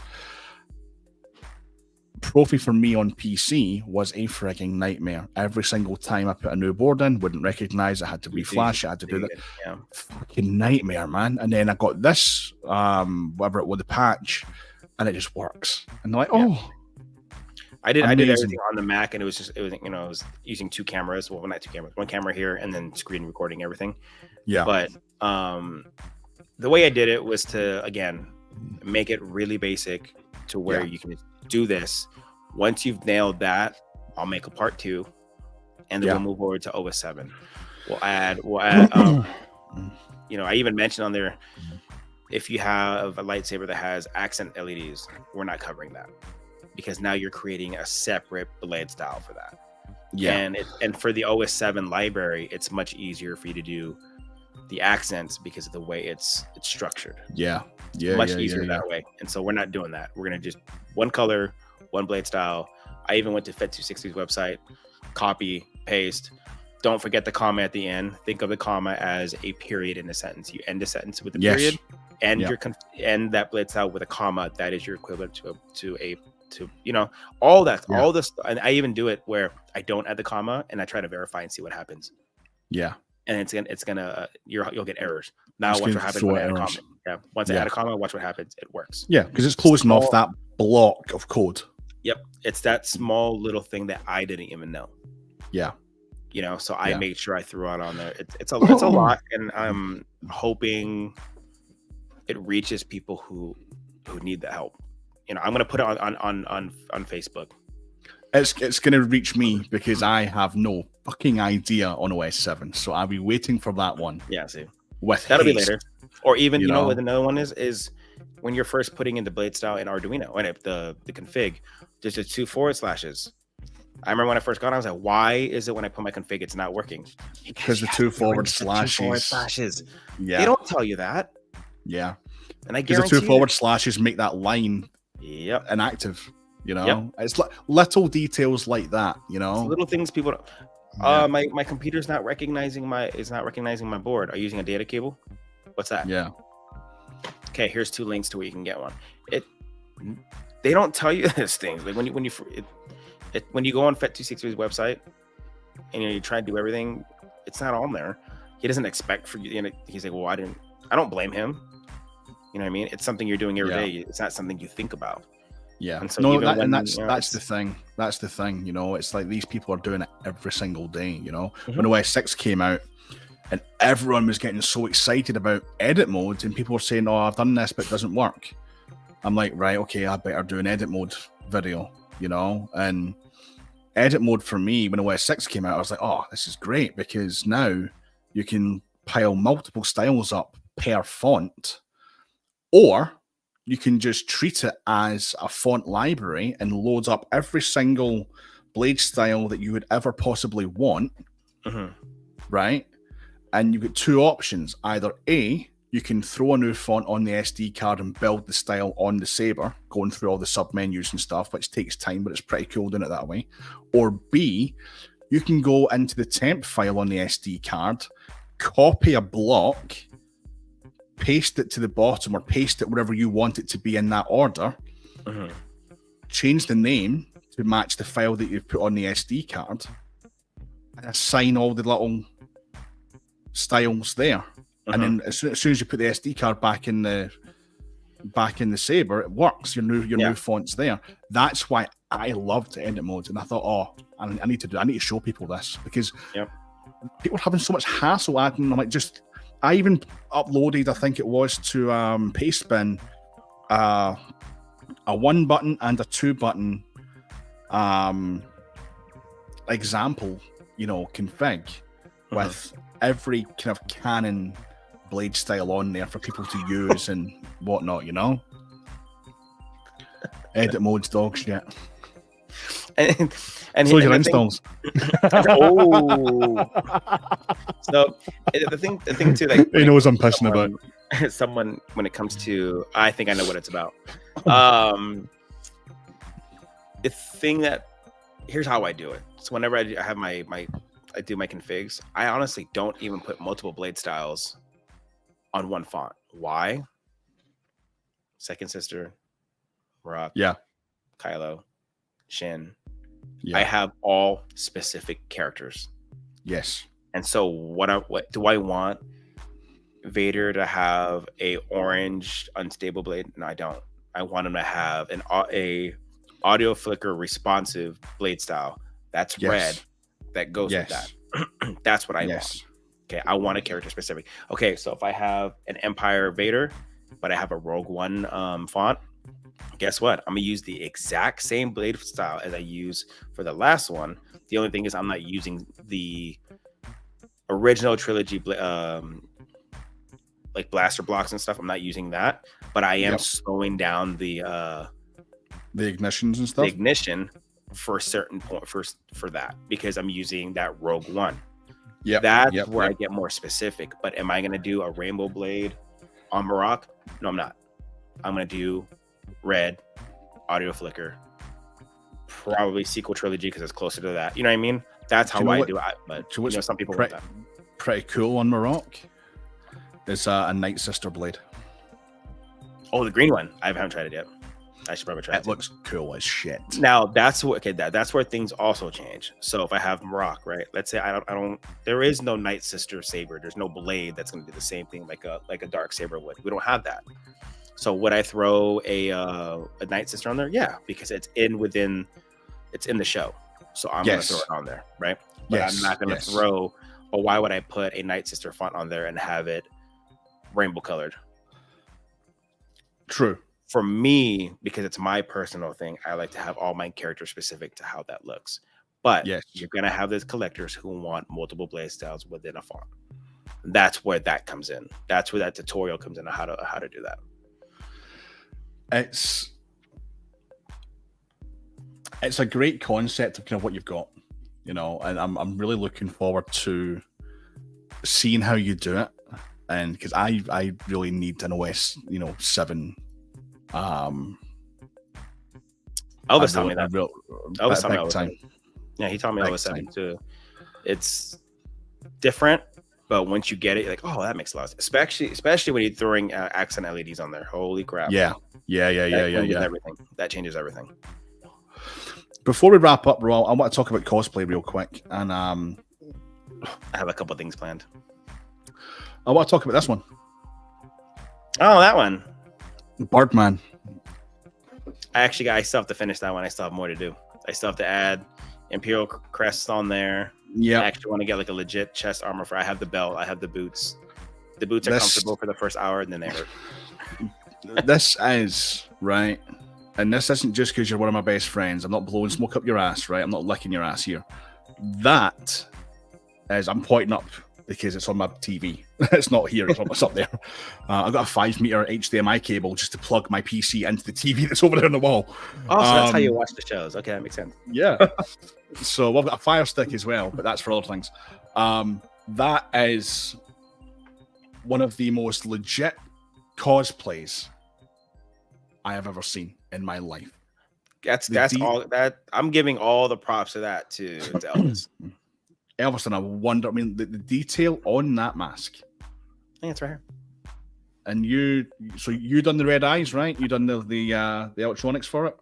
So that right there is actually photoshopped. Right. So that's Photoshop. But I did put the LED. I'll put a different set on there. I'm trying to figure out another way to do it. It is very hard to see in there. Very, very, very hard to see in there. But trying to figure out a way that makes it work better, especially if I wear it to a con one day. It's a lot. But the only way this cosplay was going to work was with the mask. And so once Elvis did it, I had work around it to make it work. Yeah. You know what I mean? Because I needed some form of foundation, and the mask was the foundation. That was the only way I can work around it. You know, and if it wasn't for the mask, I wouldn't have been able to do it, just because that was my inspiration to keep putting. I even made, well, not in this video, not in that picture, but I did make the glove. So I have buttons in my glove that plays different quotes. That's right. Yeah. So I have that. It's all in my hands, and you can't see it. What's up, Jesse? Are you bringing a cosplay to Orlando? Probably not. No. That's a lot. If you saw the crate that I get, actually I have it right here because I never brought it down from Disney. The crate it goes in, it's a big crate like this, and it's like to ship out. You know, and so if it'd be cool to do it, but I don't think I will. And you know what's easier is if I just go as regular Inquisitor. That's actually much easier to. Well, I was trying to pull a photo of that one up, but I couldn't, man. That's the one you done recently, and I have TikTok that you've done. The TikTok that you've done with the contact lenses, man. Like number one, that made my eyes hurt. Yeah. But number two, it was fucking awesome. That made my eyes do it. It took me 3 or 4 tries, and it hurt every single time. Because you have to take each contact and push it up into your eyeball, so your eyelids cover it, and you can blink normally. It's when you blink hard is when they set back in. But I wore that at Disney for a few hours, and then after a while, I was like, I'm done. I've literally just threw up in my mouth at the thought of having to put those up. No. You want me to do it live? I'll do it right now. No, please don't. I had like chili for dinner. I will fucking throw up. The one that Elvis got was really good. This one was really good. Yeah, that was killer. You guys both killed it, man. The Elvis is is Balin Skull, man. It was fun. It was a lot of fun and very rewarding too, just because not only are you wearing that for X amount of time. Elvis put so much work into that armor. I didn't even put that much. It was more of putting it on more than anything, but having different people liking it and asking you to take pictures of them, that was very cool. That's the kind of rewarding part of doing cosplay, and it's one of the reasons as to why I want to do something soon. Is because when I do go to cons or when I do go to these events, it's creating moments and memories for other people, you know, kids. You know, for me, it's all about the kids because, you know, going back to the Phantom Menace a couple of weeks back in the cinema, I just wanted to, you know, create a moment and a memory for my eldest and his big brother. You know, I got pulled away a few times for photos, and it was cool. Yeah, you know, and I knew that if, you know, there was a poster there and we had like, it was literally the Kenobi episode 1, the Qui-Gon had just came in, and then, you know, Jackson's big brother has a Darth Maul, you know, so I was like, oh, we'll just take all 3 of those, because I knew that people would probably ask, hey, can we borrow them for a moment just to take a photograph? Like, yes, please be my guest, you know. That's the reason why I want to do, you know, kind of the cosplay stuff, because you've seen it at Celebration and everything, you know, and it's just, I mean, I've never seen a more devoted set of people in my life. Like the cosplays at Celebration were just insane. I definitely took it like a small step forward at Disney. I gave myself like a minor heart attack. There was a little boy who wanted to spar. I was like, let's do it. And it was fun, and took a picture. Yeah. But there was one lady who's amazed by the second sister, and she was like, I love that. I was like, do you want to hold it? After I just finished installing it, I was like, oh, don't drop it. Oh, shit. Yeah, but that's the thing, though, man. She didn't drop it. But she was like, are you serious? I was like, yeah, here. And I think at the time, I had thrown both blades on there. Yeah. I can't exactly remember. And she's like, are you serious? I was like, yeah, go ahead. So she took it, and she held it and spun it a little bit. And so, again, it's all about the experience. It's all about giving someone that type of experience, especially with my next 2 cosplays. They're both going to be very expensive. I'm looking at one right now. I'm looking at it right now, and I'm looking at it. Oh, it's gonna be so expensive. We'll discuss it non-publicly, man. I won't make you tell me what it is. And, I'll tell you one of them. Shoot.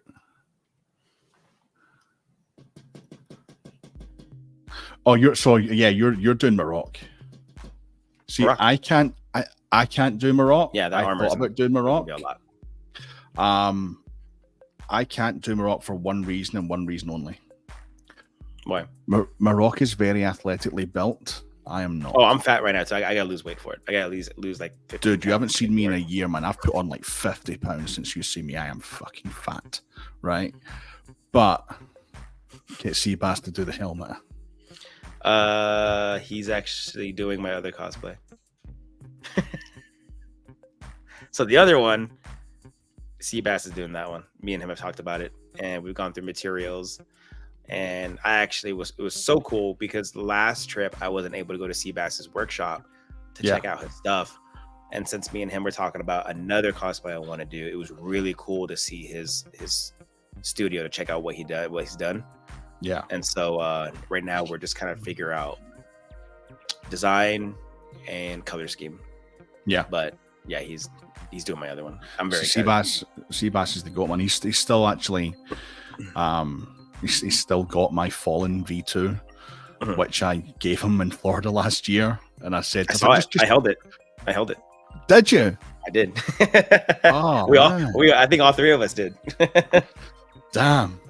I saw. Yeah, I said to him, it was like September. I said, like, dude, just hold on to this and then maybe do it in the new year or whatever. He literally got back and done it the next day, and I'm like, bro. You know, and then like a few weeks after that, I got laid off, and I'm like, oh. So he's still got it, man. And I said to him, I was like, we all held it. I was gonna take it. I said to him, I was like, dude, if you really need the money for this, let me know and I will sort something out. And he's like, it's sat there, don't worry about it. Jesse got it right. My next cosplay, custom Mando. Yeah. The Seabass's custom Mando is awesome. I'll say it right here. The one thing I want to do really bad, and we're trying to figure out the best way to do it, is a custom Mando, but also inspired by Assassin's Creed. Oh, dude, yes. Yeah. I really want the hood. Vibro blade kind of stuff. I'm not sure yet. I haven't gone that far yet. I love the hood. I love the way a hood looks over it, and it has to be the correct hood where there's a V shape. Yeah. So we're trying to figure out the correct color scheme. I don't want to do white as much as I really want to do a white. It would have to be like a severely weathered eggshell white to make it work.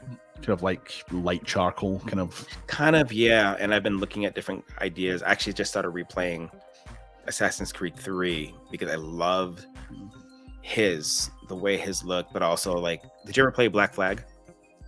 Didn't like Black Flag. What? That's like one of the best ones. What are you doing? It was a rip on Sea of Thieves. Go back and play it now. That's one of the best. It was a total rip on Sea of Thieves. Top 3. But Edward Kenway, the way his was, it was so sick. Yeah. You know what I mean? And like, I don't know, man. It was so sick because he had guns in the front, he had guns here, and he had guns in the back. Yeah. How freaking sick would it be to have actually, it's cool because we saw it with Sebastian, of rubber guns, or even like, having rubber guns in the back, rubber guns in the front, but then having 2 of them that's resin printed. Yes. That you can actually hold. I'm stuck with how I want it to look, and I'm stuck between like original Ezio from the Assassin's Creed 2 blended in with Edward Kenway, blended with Connor Kenway. It's a lot, and so Sebastian's been a lot of help with sending me inspirations to how to do it. So the good thing with a cosplay like that is it takes time, so then you've got time. Yeah, and I'm grateful I have Sebastian to help me because he's throwing out ideas. He said, "Well, we can try this because he's been a lot of help to get me to really come up with more ideas." So we'll see. See, Bass, when it comes to that kind of stuff, and it's funny because like I don't really kind of know at any given point what Seabass is doing now because he doesn't bounce around thing to thing. He just loves to learn. Yes. He loves to, and I love that about Sebastian. His goal is to learn something new that now he can incorporate into something for himself as well. Yes. Or other people, and I'll use it for commissions. We talked about some of his ideas that he wants to do, and I'm really stoked to see where he goes with it. Yeah. Because the amount of things he wants to learn is really going to push him forward and make him really, really stand out when it comes to custom helmets, suits, prop, weapons, anything in that sort. Look at his shock baton. Yeah. Yeah. You know what I mean? Yeah. Look at it and it's silver and all of a sudden it turns on. Yeah. I'm like, how'd you get the light to shine through paint? The way that he'd done that, I remember when he was trialing that, and he sent me a video. I was like, "Oh, dude, it's so cool." Because last year we saw the prototype, and this year we saw the final. Ryan's got one, which is really freaking cool. I love it. I love seeing it. Ryan got one. He bought one from Seabass. He got one done. And I know my helmet for sure. I want to do is I want to have some form of a scratch all the way down. But there's a helmet that he showed us. Actually, I have a picture of Jesse. I'm not going to show it here though. I have to send it to him. I never sent it to him. Of it was like a damaged helmet with a broken visor. It's cracked all the way down here. Oh, like shit, yeah. And I would love it to have a crack down the middle here, like right here. You know, I don't know. That'd be dope, man. That'd be cool. There's so many ideas, and like, what if you're fighting like a Jedi, and he came down and cut perfectly to where it's like a slit, stuff like that. So I don't know. It's a lot of ideas, but again, I'm just very grateful I have Sebastian to bounce ideas from. Oh, dude, he's how he hasn't got a higher profile than he does. I don't understand. I don't understand. Especially being in his shop and seeing how much he's dedicated to filling up that entire room with everything he needs. A lathe, like everything. Dude, it's crazy. Everything. Like, I almost want to take a picture of it, but I was like, nah, I'm not gonna do that. I'm not gonna. The guy's definitely going places. Next year, Star Wars night. I don't know if you guys are going to be doing it or not because of Japan. Oh yeah, that is cutting close, huh? I don't know, because I'm gonna be there for 12 days.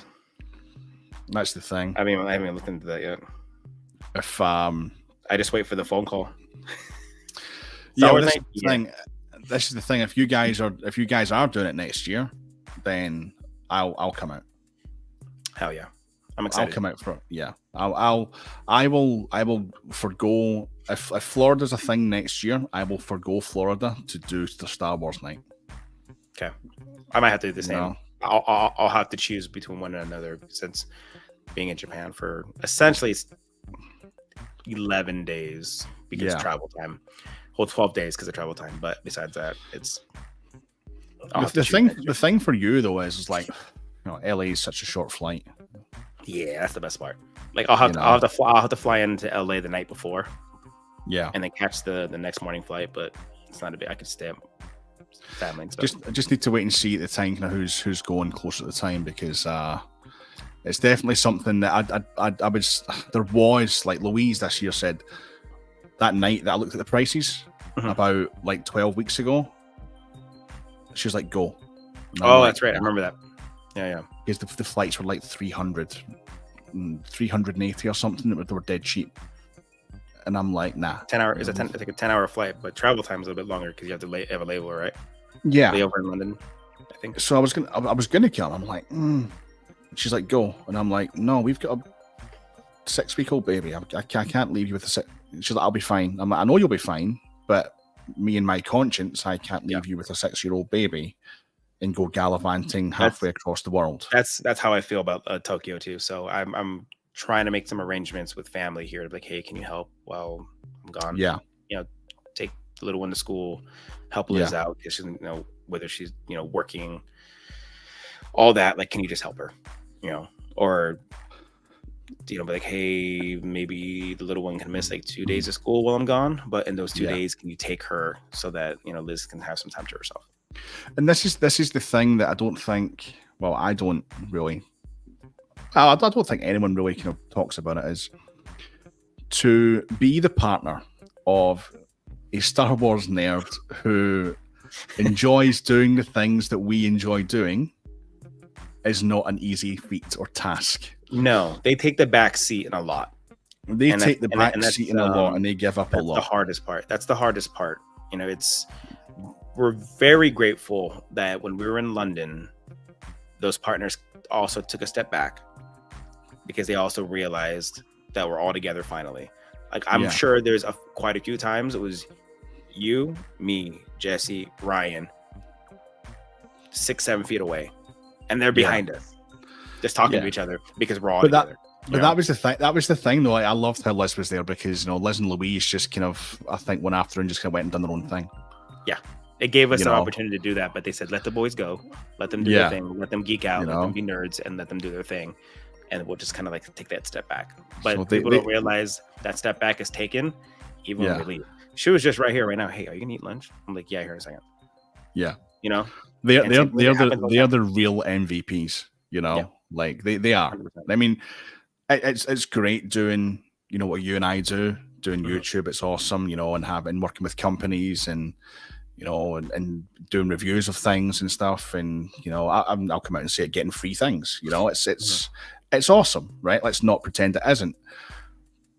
But the partners, the wives, they are the real MVPs because they are the ones who go, right, go and do it. You know, okay, let's. And or even doorbell rings and it's like, oh, who's that? I'm like, I don't know. And it's a big box. Like, what's this? Oh, yeah, about that. yeah. You know, so it's always those. And that's the thing, man. You know, so you know, you guys are the real MVPs. So thank you. We all love you all very much.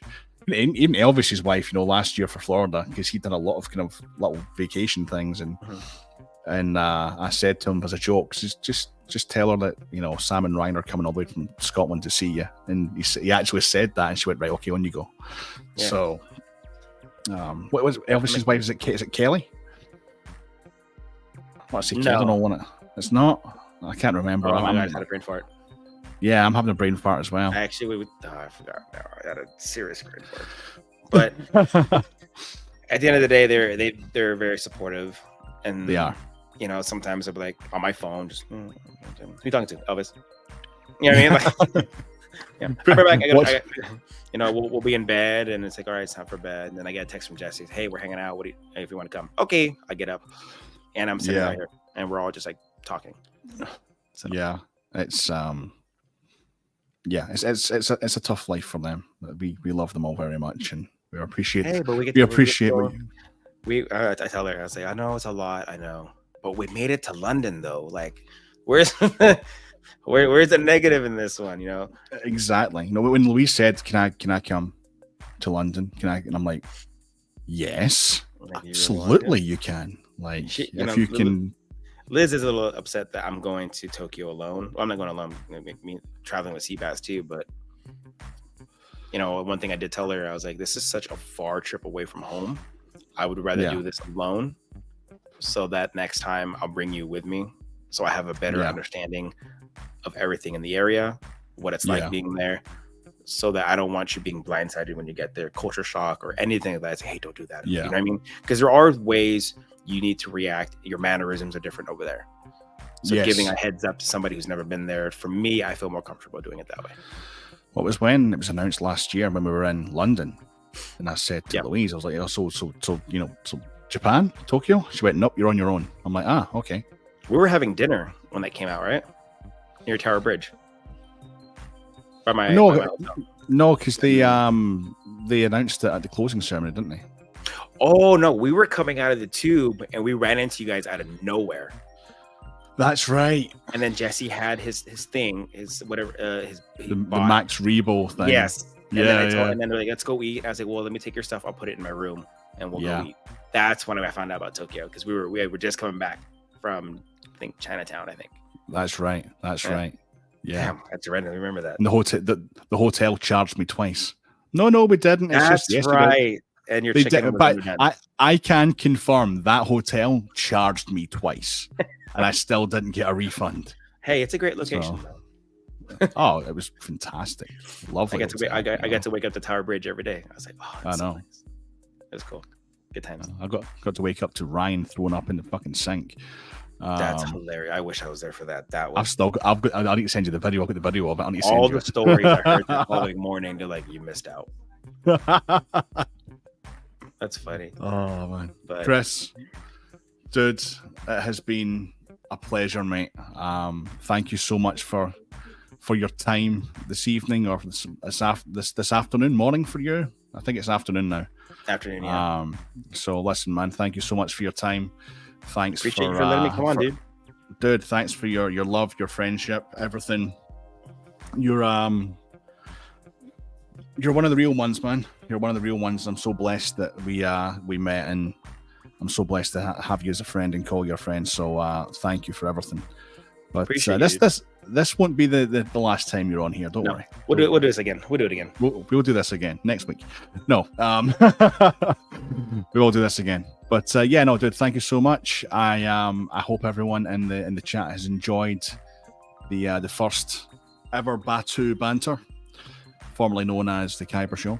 It will probably not be a weekly thing, maybe a bi-weekly thing. I need to kind of wait and see. I've asked you and I've asked Tony. So when Tony's free, I can get Tony on, because I was on Star Wars Sith, the Sith Talk. So I need to get Tony on as well at some point. Well, I'll be in the chat for that for sure. Hell yeah. Acolyte After Show as well, starting up on Thursdays. So it'll be 3 weeks this evening. I'm going to double check my calendar. 3 weeks this evening.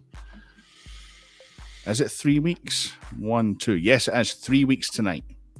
Yeah. 3 weeks tonight. So it'll be midnight in the UK. It'll be 7 p.m. Eastern. So it'll be, 5 p.m. for you? About, yeah. I'll be there. 5. So I never disappoint, Brian. I never disappoint. Dude, you never disappoint. Yeah, so we'll be getting that underway very shortly as well. But leave my bed. It's midnight in Dubai. Adam, dude, go to bed. Jesus. Well, then I'll be going back to sleep. I work tonight, so I'll be going back to sleep. You go back to sleep, man. But listen, thank you so much for your time. Mucho love. Dude. And yeah, folks, there will be no Saber review tonight. Just to let you know, we do have a very sick little boy. He had his immunizations yesterday's second round, and he's not been great. So I haven't been able to actually get the last part of the Ezra one done yet, just because it's constant screaming. But I will get it done for you all.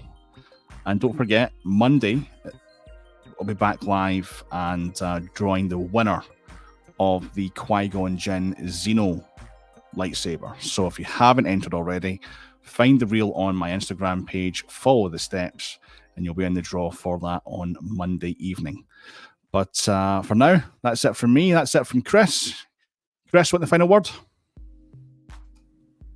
Damn, you can't put me on the spot like that. I just did. Damn. Have a great day, everyone. That's all I got. The correct answer was, may the force be with you all. Yeah, sure. We'll go with that. Anyway, folks, thanks so much for joining. Thanks for your time, and we'll see you all soon. Bye.